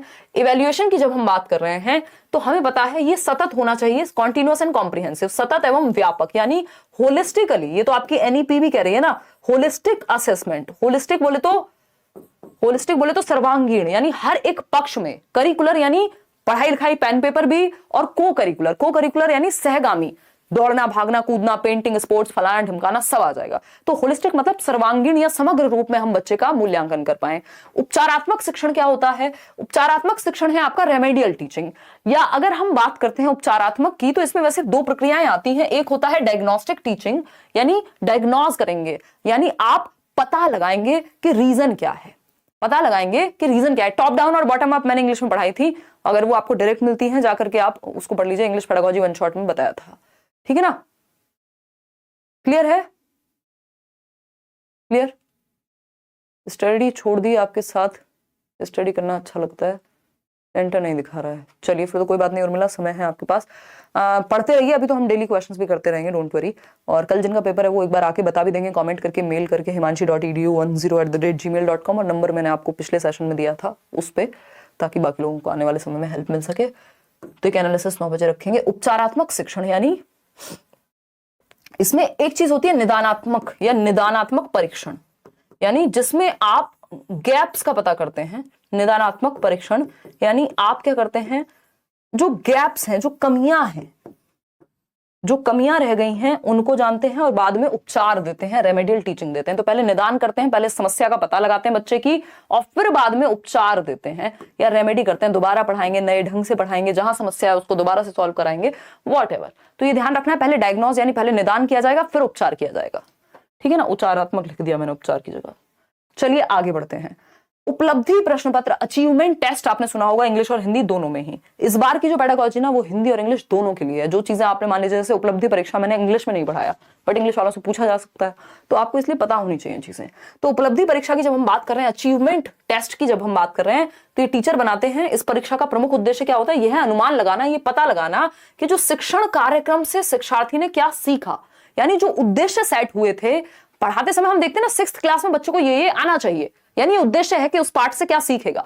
तो वो जो भी सीखा पढ़ा बच्चे ने साल भर, वो उद्देश्य प्राप्त हुए टीचिंग के, जिनके लिए टीचिंग कराई गई थी, जिनके लिए सिखाने के लिए जो चीजें पढ़ाया जा रहा था, क्या वो सीखी, उनकी उपलब्धि किस स्तर तक हो पाई, ये उपलब्धि प्रश्न पत्र जांचता है। भाषा कौशलों को कहां तक सीख पाया बच्चा, और उनके आधार पर भाषा का प्रयोग किस हद तक उपयुक्त ढंग से कर पाया है, यानी जो भाषा कौशल है वो किस हद तक सीखे उसने, कितनी पारंगतता है, कितनी अचीवमेंट है, और जो उद्देश्यों की प्राप्ति किस हद तक हुई है। तो ये उपलब्धि परीक्षा या उपलब्धि प्रश्न पत्र देखता है। अब आती है दक्षता परीक्षा, यानी प्रोफिशिएंसी। प्रोफिशिएंसी पारंगतता को देखती है, प्रोफिशिएंट कितने हैं आप किसी काम को करने में, मास्टरी आपके पास कितनी है, उद्देश्य कितने हासिल हुए हैं, वो सब ठीक है भाई। हमने देख लिया कौशल कितने आते हैं, बच्चा अपने आप को लिख लेता है ना, अपने आप को व्यक्त कर देता है, आंसर कर देगा क्वेश्चन के जो चैप्टर्स पढ़ाए हैं, लेकिन कितना बेहतर कर पाएगा ये हम प्रोफिशिएंसी टेस्ट में देखते हैं। तो इसमें यह है इसमें यह जाना जा सकता है कि शिक्षार्थी शिक्षण विषय को कहां तक समझ पाया है और भाषा कौशलों में उसकी दक्षता या प्रवीणता का स्तर कितना है, to which extent he is proficient in a language और इन लैंग्वेज स्किल्स। स्किल्स क्या है? लिखना, पढ़ना, बोलना, सुनना, यही सभी है आपकी सुबो पाली या LSRW। तो प्रोफिशिएंसी कितनी है वो एक बेसिक सी बात है। आगे बढ़ते हैं। अभिरुचि परीक्षा होती है, ये बस आप जान लीजिए, ये जनरली नहीं पूछा जाता उतना। अभिरुचि परीक्षा है एप्टीट्यूड टेस्ट, आपका किस क्षेत्र में आपके अंदर क्षमता है। तो आपका अगर स्पोर्ट्स में एप्टीट्यूड है तो आपको उस तरह से उसमें ट्रेनिंग दिलवाएं, अगर आप हिंदी में बहुत अच्छा, भाषण में बहुत अच्छे हैं तो उस तरह से दिलवाएं। तो एक परीक्षा ली जाती है जिससे आपके एप्टीट्यूड का पता लगे कि आप शिक्षण में अच्छे हैं, जिसमें भी अच्छे हो उस तरफ आपको ले जाया जाए। अब बहुभाषिकता पे एक क्वेश्चन आता ही है, फिर इसके बाद हम क्वेश्चन करेंगे, ये अंत ही है, फिर आप सोच सकते हैं अपने घर जा करके। बहुभाषिकता की जब हम बात कर रहे हैं, मल्टीलिंगुअलिज्म क्या है? ये एसेट है, अंग्रेजी में, हिंदी में, जिसमें मन करे लिख लीजिए, यानी संसाधन है, एक रिसोर्स है। यहाँ पे लिखा हुआ है भाषाई विविधता या बहुभाषावाद। हमें पता है लैंग्वेज डाइवर्सिटी है, भारत में बोला जाता है कोस कोस पे पानी बदले, 3 कोस पे वाणी, यानी भाषा बहुत तेजी से चेंज होती है। 1600 प्लस भाषाएं और डायलेक्ट जो है वो बोले जाते हैं। शिक्षा में द्विभाषावाद पे भी हम चर्चा करेंगे। लैंग्वेज 1 और लैंग्वेज 2 क्या है? बाइलिंगुअलिज्म कहते हैं द्विभाषावाद को। आपका जो इंग्लिश पेडागोजी का 1 शॉट हुआ था उसमें एक क्वेश्चन है जिसका आंसर बाइलिंगुअल ही था, वो मैंने गलती से शायद मल्टीलिंगुअल या कुछ बताया होगा, तो मैंने वो आंसर लेकिन सही मार्क किया था आपके नोट्स में, तो उसको भी चेक कर लीजिएगा, क्योंकि मेरी तरफ से जरा सा भी कुछ होता है तो मैं पूरी जिम्मेदारी लेके आपको कोशिश करती हूँ कि अपडेट कर दी जाए वो बात, क्योंकि कुछ लोगों का ध्यान भी नहीं गया होगा। सेलेक्टेड पहली भाषा मराठी है और दूसरी भाषा हिंदी है, तो आने वाले पैसेज और पोएम के प्रश्न इनसे सॉल्व करने पढ़ने होंगे ना? हाँ बिल्कुल सचिन, प्रीवियस ईयर उठा के उस हिसाब से जो लैंग्वेज 1 वहां पे दी हुई है। तो भाषाई विविधता यानी लिंग्विस्टिक डाइवर्सिटी एक अच्छी बात है, एक संसाधन है, एक रिसोर्स है। बहुभाषावाद भी क्या है? बहुभाषिकता या बहुभाषिकतावाद भारतीय अस्मिता का अभिन्न अंग है, यानी जो हमारा प्राइड है, जो यूनिटी है लैंग्वेज की भारत में, उसका अभिन्न अंग है, इंटीग्रल पार्ट है। अलग नहीं कर सकते हम भारत में विविध भाषाओं को या विविधता को, भाषा की यहाँ विविधता पाई जाती है भाषा की। तो ये line as it is paper में पूछ ली जाती है कि बहुभाषिकतावाद भारतीय अस्मिता का अभिन्न अंग है। क्या है? अभिन्न अंग है, यानी इंटीग्रल पार्ट है। दूसरी बात, हम बहुभाषावाद को या भाषाई विविधता को, लिंग्विस्टिक डाइवर्सिटी को, मल्टीलिंगुअलिज्म को एक एसेट, एक रिसोर्स यानी एक संसाधन मानते हैं, एक धरोहर मानते हैं। और जो लेटेस्ट स्टडीज हैं वो ये कहती हैं जो बच्चे 2 या 2 से अधिक भाषाएं जानते हैं, बोलना पढ़ना, उनकी रचनात्मकता यानी उनकी क्रिएटिविटी, उनका संज्ञानात्मक स्तर यानी उनका कॉग्निटिव डेवलपमेंट बेहतर होता है उन बच्चों के मुकाबले जिनको मोनोलिंगुअलिज्म यानी सिर्फ एक भाषा आती है। तो बच्चों को तो जितनी भाषाएं हम सिखा पाएं उतना अच्छा है। अच्छा, बहुभाषावाद होती क्या है? जब आप एक भाषा से शुरुआत कर रहे हैं, मातृभाषा से, और धीरे धीरे बहुत सारी भाषाएं जो भी क्लासरूम में बोली जा रही हैं बच्चा उनसे भी सीख रहा है ना, और मल्टीपल भाषाएं उसके सामने आ गई तो बहुभाषितावाद है। जब आप मातृभाषा से शुरू करके लैंग्वेज 2 यानी जो भी स्कूल की भाषा है उसको सीख रहे हैं, तो जब टीचर आपको इनपुट देने लगे लैंग्वेज 2 में, शुरुआत कराए लैंग्वेज 1 से, तो वो द्विभाषावाद है। जब कई भाषाओं की बात होगी तो बहुभाषिकतावाद, और जब सिर्फ एक से दूसरी भाषा में जाने की बात होगी तो द्विभाषिकतावाद। तो ये भी कहा गया है जो द्विभाषिकतावाद है, बाइलिंगुअलिज्म है, ये आपके संज्ञान के लिए अच्छा है। भाई दो मतलब जो एक से अधिक भाषा यदि किसी को आ रही है तो वो अच्छा है। तो बाइलिंगुअलिज्म आपके संज्ञान यानी आपके कॉग्निटिव डेवलपमेंट, आपकी क्रिएटिविटी, आपकी क्षमताओं को बेहतर करने के लिए बेहतर है। तो द्विभाषा भी अच्छा है, बहुभाषा भी अच्छा है, ठीक है ना, कोई दिक्कत नहीं है इस बात को समझने में, क्योंकि बच्चे एक दूसरे से भाषा सीखते हैं जब वो क्लासरूम में आते हैं, और जो मातृभाषा है वो हमारे लिए बेहतर ही होती है, दूसरी भाषा को सीखने में मदद करनी चाहिए। पाठ्य पुस्तक की जब हम बात कर रहे हैं तो हमें पता है पाठ्य पुस्तक बहुत सारे संसाधनों में से एक संसाधन है, और पाठ्य पुस्तक हमें जो अनिवार्य है, जितना जरूरी है पढ़ना, एटलीस्ट वो तो एक जगह पे प्रोवाइड करा ही देती है, ठीक है ना। तो पाठ्य पुस्तक सब कुछ नहीं है, सर्वे सर्वा नहीं है। पाठ्य पुस्तक वन ऑफ द रिसोर्सेज है जिसका प्रयोग हमें करना है। इसके अलावा भी हम बहुत सारी शिक्षण सहायक सामग्री का प्रयोग कर सकते हैं सीखने और सिखाने के लिए, बट ये क्या होनी चाहिए, मनोवैज्ञानिक पक्ष में लिखी जानी चाहिए, बच्चे के साइकोलॉजिकल लेवल को ध्यान में रख करके लिखी जानी चाहिए। दूसरा, सिर्फ परिभाषाओं पर आधारित ना हो, सक्रिय रखे बच्चे को, बच्चा समझ पाए चीजों को, और इसके अलावा भी हम बच्चों को एक्सप्लोर करने को कह सकते हैं चीजें। ये थी आज की कहानी। अब हम कुछ क्वेश्चंस कर लेते हैं। हिंदी के विषय में क्या सही है, फटाफट से बताएंगे और जवाब दीजिएगा। आज स्पीड मैंने बहुत पुराने जमाने में 5-6 वर्ष पहले की बात है, जब मैं इसे स्पीड में पढ़ाती थी, वो तो मैंने बीच में रोक लिया। कोई कह रहा 11 बजे कल एग्जाम है, बस छुट्टी कर रहे हैं 10 मिनट में, कहा था ना 11 बजे फ्री कर देंगे। 105 आ रहा है, रोशन बढ़ जाएगा ये, डोंट वरी। अब देखो किस सेक्शन में कमी है, अगर नंबर कम आ रहे हैं किसी के तो मूड बना देते हो क्लास में, वाह मजा आ गया, बहुत बढ़िया राज, जबकि आज तो मैंने बहुत सीरियस ली हैं चीजें। चलिएगा, तो हिंदी भाषा के विषय में क्या सही है ये पूछा है हमसे, तो क्या सही है। 2 रिवीजन इस सेशन के लोगे, पीडीएफ पढ़ लोगे, नोट्स फ्री दिए हैं उनको पढ़ लोगे, थोड़ा प्रीवियस ईयर कर लो, समय है तो, अदरवाइज समय नहीं है जिसके पास सिर्फ इतना इतना पढ़ जाओ, समझ बन जाएगी, और समझ बन गई तो आप थोड़ा सा कॉमन सेंस लगाएंगे, सॉल्व हो जाएगा नया क्वेश्चन भी, ठीक है ना। हिंदी के विषय में क्या सही है, हिंदी भारत की राष्ट्रभाषा है, अभी तो बताया था कोई भी राष्ट्रभाषा भारत की नहीं है, नेशनल लैंग्वेज नहीं है हमारे यहाँ, यही क्वेश्चन इंग्लिश में भी आ सकता है। हिंदी भारत की राजभाषा है, क्या है, ऑफिशियल लैंग्वेज है, ये बात एकदम सही है।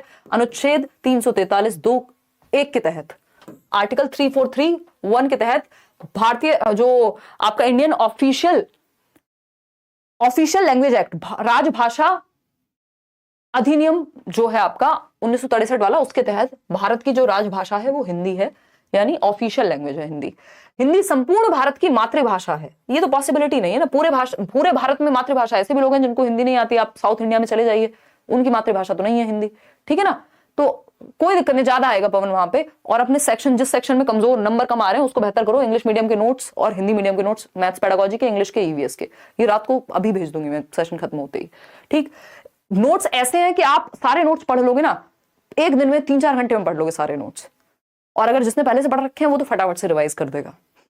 इनमें से कोई नहीं, B option is the right answer. आगे बढ़ते हैं, क्वेश्चन नंबर 2 देखिएगा, त्रिभाषा सूत्र सर्वप्रथम किसके द्वारा सुझाया गया।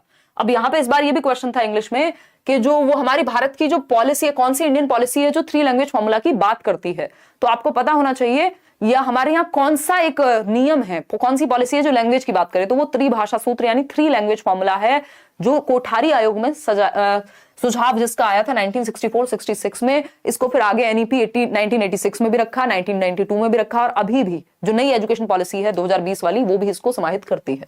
तो ये कोठारी आयोग में सबसे पहले इसकी बात हुई थी। इसमें क्या है, पहले मातृभाषा बच्चों को, फिर इंग्लिश, अगर मातृभाषा इंग्लिश नहीं है तो मातृभाषा इंग्लिश या कोई मॉडर्न इंडियन लैंग्वेज, और थर्ड भी क्या है, अगर इंग्लिश सेकंड पे पढ़ा दी है तो थर्ड पे कोई भी मॉडर्न इंडियन लैंग्वेज, जो 22 भाषाएं हैं। निम्न में से कौन सा कथन सही है, फटाफट से बताएंगे कौन सा कथन सही है। भाषा अर्जन एक सहज प्रक्रिया है, यानी लैंग्वेज एक्विजिशन, अर्जन मतलब अर्जित करना, अर्जित करना हमेशा क्या होता है, सहज होता है, ठीक। भाषा अधिगम में एफर्ट लगता है, सीखने में एक प्रयास लगता है, प्रयासपूर्ण है। दोनों ही बातें सही है, तो ए व बी दोनों सही हैं, बोथ सही हैं, ठीक।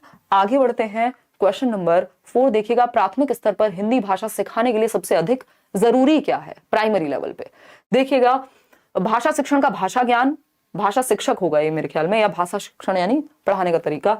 कक्षा में रंगीन पाठ्य पुस्तकें, कक्षा में प्रिंट समृद्ध परिवेश, या कक्षा में लिखित आकलन। ध्यान रखिएगा, प्रिंट रिच एनवायरमेंट। लैंग्वेज को सीखने में एनवायरमेंट का रोल सबसे ज्यादा होता है। आप क्लास में गए हुए हैं, यहाँ पे एक चार्ट लगा हुआ है, यहाँ पे कुछ लगा हुआ है, गेट पे कुछ और बना हुआ है, कोई कहानी कविता प्रिंट कराई हुई है, तो प्रिंट रिच एनवायरमेंट बहुत अच्छा होता है लैंग्वेज के लिए, चाहे वो हिंदी हो चाहे इंग्लिश हो। तो समृद्ध परिवेश, कॉन्ड्यूसिव, बेहतर, एनरिच्ड एनवायरमेंट। क्वेश्चन नंबर 5 देखिए, बच्चे बोलचाल की भाषा का अनुभव लेकर विद्यालय आते हैं, इसका निहितार्थ है, यानी बच्चे जो हैं वो बोलचाल की भाषा का अनुभव उनको होता है जब वो स्कूल में आते हैं, इसका मतलब क्या है ये पूछा है। बच्चे बोलचाल की भाषा का अनुभव लेकर, यानी इतनी उनको बोलचाल की भाषा आती है जब वो स्कूल में आते हैं, अपने बात को कह सकते हैं। तो बच्चों को बोलचाल की भाषा न सिखाई जाए, इसका मतलब ये थोड़ी कि अब भाषा और बेहतर नहीं सिखा सकते, ठीक, इसका ये मतलब बिल्कुल नहीं है। बच्चों की बोलचाल की भाषा को सुधारा जाए, बच्चों के भाषाई अनुभवों का उचित प्रयोग। भाई बच्चा जो भी अनुभव घर से लेके आता है, ज्ञात से अज्ञात की ओर जाते हैं हम, यानी नोन टू अननोन जाते हैं, तो जो भी बच्चा जानता है उसका तो उचित प्रयोग करना है ना, वो तो आपके लिए एक टूल हो गया जिसका आप प्रयोग करके उसको बाकी चीजें सिखाएंगे, उसकी प्रीवियस नॉलेज। जो भी बच्चा घर से लेके आता है वो सारे अनुभव प्रयोग में लाने, उनका उचित प्रयोग करना है। ऐसा नहीं है कि अनुभवों, बच्चों के भाषा अनुभवों को कक्षा के बाहर रखा जाए, क्यों भाई, रोबोट थोड़ी है। क्वेश्चन नंबर 6 देखिए, भाषा सीखने सिखाने में आप किसे सबसे अधिक महत्वपूर्ण मानते हैं? फटाफट से बताइएगा। संज्ञानात्मक विकास, सामाजिक अंतःक्रिया, सबसे महत्वपूर्ण देख लो बच्चा कहां पे एक्टिव है सबसे ज्यादा। बच्चा एक्टिव होगा सामाजिक अंतःक्रिया में, यानी सबसे ज्यादा जो एक्टिव है वो सामाजिक अंतःक्रिया में है। बाल साहित्य वो खुद से पढ़ेगा, सामाजिक अंतःक्रिया में 4 लोगों से वो बात कर रहा है या सुन रहा है उनको, तो वो सबसे ज्यादा एक्टिव सोशल इंटरेक्शन में है, और वाइगॉस्की ने भी यही कहा है। क्वेश्चन नंबर 7 देखिए, वाइगॉस्की ने भाषा विकास का परिप्रेक्ष्य प्रस्तुत किया है। व्यवहारवादी, समाज, सामाजिक, सांस्कृतिक, क्या आपको पता है वाइगॉस्की क्या है? सोशियो कंस्ट्रक्टिविस्ट हैं। पियाजे रेडिकल कंस्ट्रक्टिविस्ट है, यानी दोनों, इन्होंने सामाजिक संरचनावादी, सामाजिक सांस्कृतिक परिप्रेक्ष्य, सोशियो कल्चरल अप्रोच कि समाज और संस्कृति से हम भाषा सीखते हैं और हमारे संज्ञान का विकास होता है। संज्ञानवादी नहीं है, कॉग्निटिविस्ट नहीं है, सोशियो कंस्ट्रक्टिविस्ट हैं, यानी सामाजिक रचनावादी हैं। क्वेश्चन नंबर 8 देखिएगा, भाषा अर्जित करने के संदर्भ में कौन सा कथन उचित नहीं है? यह एक सह प्रक्रिया है, स्वाभाविक प्रक्रिया है, बच्चे भाषा के नियमों को आत्मसात करते हैं, बच्चों को नियम बनाना सिखाया जाता है। यह एक सह प्रक्रिया है। बताइए, अर्जित करने के संदर्भ में देखो ये क्या है, ये नियम बनाना नहीं सिखाया जाता। घर पे आपको नियम बनाना सिखाते हैं जब आप बोलना सीखते हैं, नहीं, सहज प्रक्रिया है, आत्मसात कर लेते हैं, अपने आप से नियम भर जाते हैं आपके अंदर, है ना। तो ये सहज होगा, ये सहज नहीं होगा, सह नहीं होगा, सहज होगा। तो लास्ट वाला ही गलत था। सिर्फ भाषा सीखने और भाषा अर्जित करने में मुख्य अंतर का आधार, यानी लैंग्वेज लर्निंग और एक्विजिशन में मेन डिफरेंस क्या है ये पूछा है। पुस्तकें मैंने आपको बताया है, बहुत बार बताया, हिंदी इंग्लिश दोनों में आता है। लिखना, परिवेश, मुख्य अंतर है परिवेश। अगर आपको एनवायरमेंट मिल गया तो उसी भाषा को आप अर्जित कर लेते, उसी को आप एक्वायर कर लेते। सारा खेल एनवायरमेंट का है। अगर आप अमेरिका में रहते, आपके आसपास अंग्रेजी भी बोली जाती, तो आप हिंदी भी अर्जित कर लेते और इंग्लिश भी एक्वायर कर लेते, अर्जित कर लेते। तो उपलब्ध परिवेश का अंतर है, ये सारी चीजें, मेन डिफरेंस नहीं है। आगे बढ़ते हैं क्वेश्चन नंबर 10 पर। भाषा सीखने के कौशलों का सही क्रम है, यानी सही क्रम क्या है भाषा सीखने के कौशल यानी लैंग्वेज स्किल्स का? सुबोपाली, LSRW। ठीक, पढ़ना लिखना, भाई सुनना, सुबोपाली, सुनना, बोलना, पढ़ना और लिखना। तो ये सही क्रम है, ये मनोवैज्ञानिक क्रम है, एकदम सही क्रम है। लेकिन सिर्फ क्रम में ही सिखाए इसी क्रम में जाने चाहिए, लेकिन सिर्फ क्रम में ही सीखे जाते हैं वो कहना गलत होगा, क्योंकि क्रम इधर उधर भी हो सकता है। लेकिन क्रम जो सही क्रम है, मनोवैज्ञानिक क्रम है, वो D ही है। सुनना, बोलना, पढ़ना, लिखना। श्रवण कौशल को सीखने के चरणों का सही क्रम है, यानी आप श्रवण कौशल समझ रहे हो ना, लिसनिंग स्किल्स। सही क्रम क्या है? ध्वनियों का कानों तक पढ़ना, प्रयोग, अर्थग्रहण, अर्थग्रहण, ध्वनियों का कानों तक पढ़ना, प्रयोग, ध्वनि को कानों तक पढ़ना, ध्वनि का कानों तक पढ़ना, अर्थग्रहण और प्रयोग करना। जो मन करे आप बता दीजिए फटाफट से। क्या होगा? D option. भाई पहले ध्वनि कानों तक जाती है, अर्थग्रहण करते हैं और फिर प्रयोग कर पाते हैं, ठीक है ना। पहले प्रयोग कैसे कर लोगे? तो D ऑप्शन। क्वेश्चन नंबर 12 देखिएगा, लेखन कौशल, ये लास्ट क्वेश्चन है। लेखन कौशल से संबंधित दोष है, लिखने से संबंधित विकार या प्रॉब्लम या डिसेबिलिटी। तो डिस्ग्राफिया है, डिस्कैल्कुलिया है, अफेजिया है, डिस्फेजिया। लिखना, लिखना हमेशा ग्राफ से संबंधित होता है। कैलकुलिया तो गणित से संबंधित होगा, कैलकुलेशन से। अफेजिया समझने से संबंधित है, डिस्फेजिया अगेन समझने से ही संबंधित है। ठीक, तो ये डिस्ग्राफिया है, किससे? डिस्ग्राफिया है। तो आउट ऑफ 12 कितने ठीक हुए वो आप बता दीजिएगा। ऑल द बेस्ट जिनका कल पेपर है, घबराना आपने नहीं है। आपने इतनी ऑनलाइन वीडियोस देखी हैं, आप ऑनलाइन स्क्रीन पे पेपर देख के अब नहीं घबराएंगे।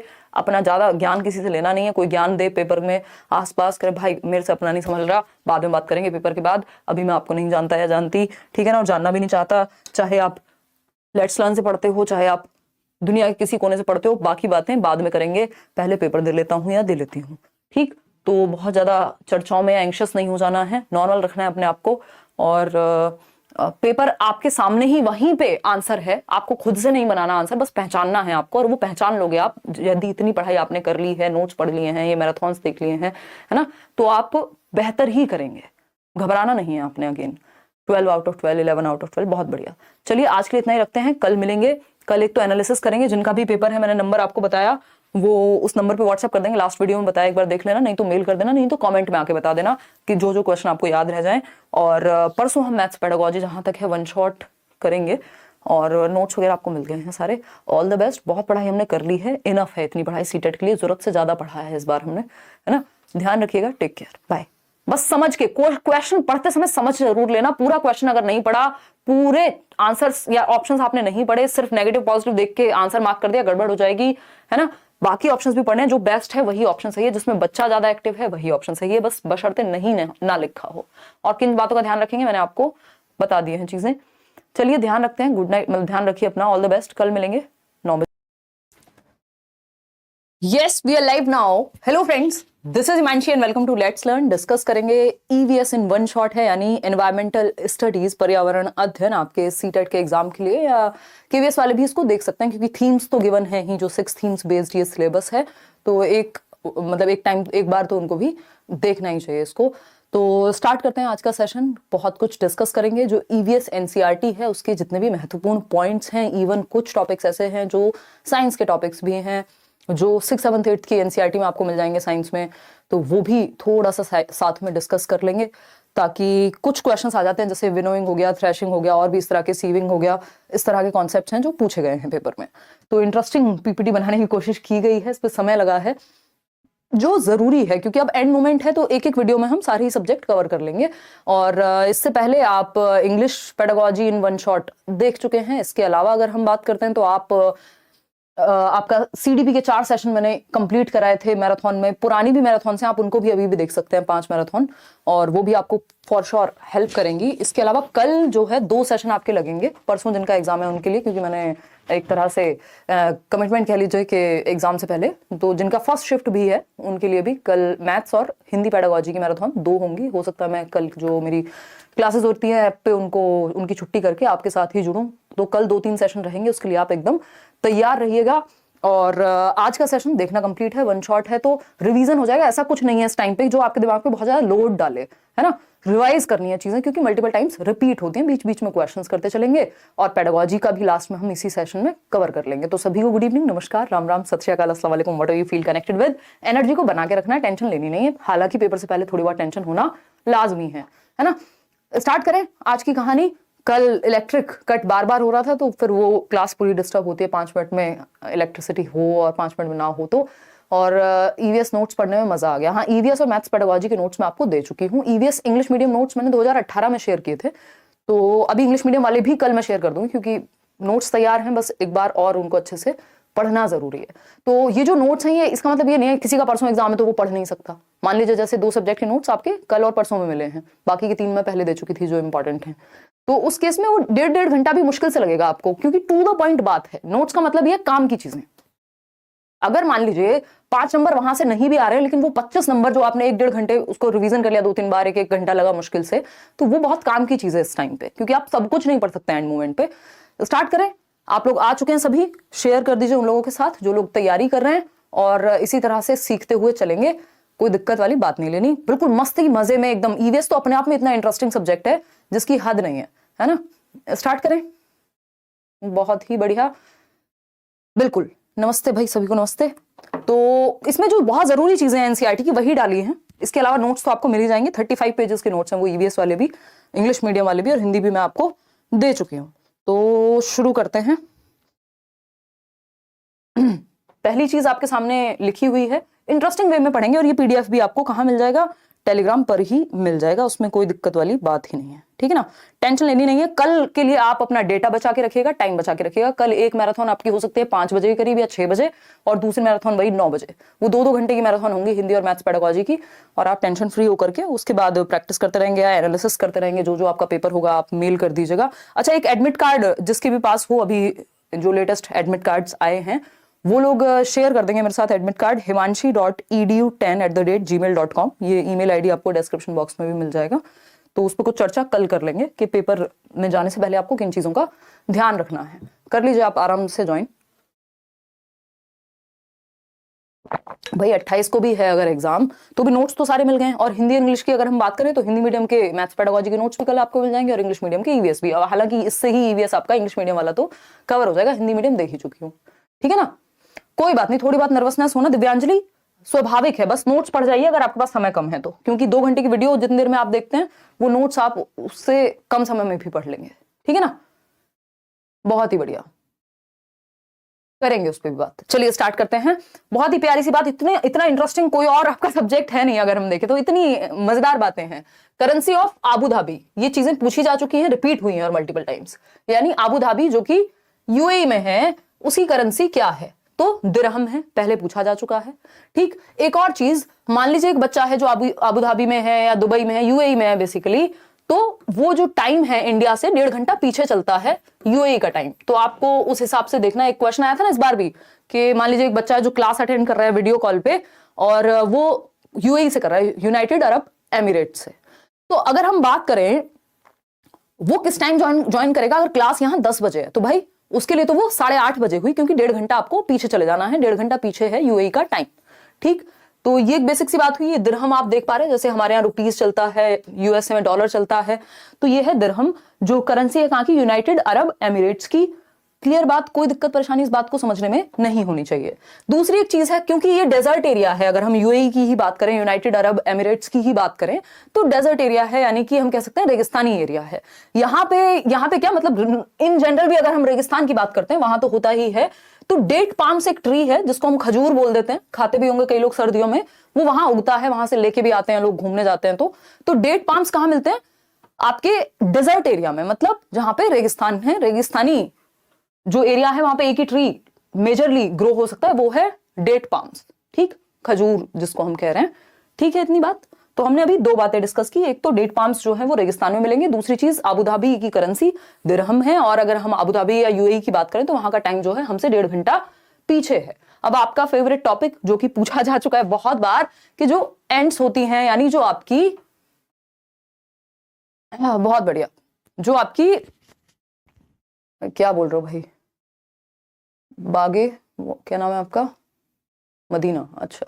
चलिए फोकस करते हैं। अगर हम बात कर रहे हैं यहाँ पे एंड्स की, यानी चींटियों की, तो जब हम चींटियों की बात करते हैं या चींटी की बात कर रहे हैं, तो as the ants move they leave a smell on the ground, यानी जैसे जैसे चींटियां मूव करते हैं, आपने देखा होगा एक के पीछे एक चींटी चलती है, अगर चींटियां आपने देखी होंगी कभी कहीं पे, तो एक के पीछे एक चलती है पूरी लाइन में, क्योंकि ये स्मेल छोड़ती हैं ग्राउंड पे, और जो दूसरी चींटियां होती हैं वो इस स्मेल को फॉलो करती हैं अपना रास्ता तलाशने के लिए, ठीक। तो दुनिया में चाहे जहां रहोगी, तुम्हें तुम्हारी खुशबू से पहचान लूंगा, ये जो है, या लूंगी, चींटी की बात हो रही है, तो ये खुशबू से पहचान लेती है कि कहां पे जाना है पीछे, बाकी एंट्स को फॉलो करती रहती हैं, बाकी चींटियों को फॉलो करती रहती हैं, ठीक है। इसी तरह से जब हम बात करते हैं किसकी, डॉग्स की, तो डॉग्स जो है अपना एरिया मार्क कर लेते हैं। कई सारे जानवर हैं जो अपना एरिया मार्क करते हैं, जिस एरिया में वो रहते हैं, तो dogs mark out their own area on the road. आप देखते हैं कोई और कुत्तों के एरिया में आ जाए तो वो भौंकने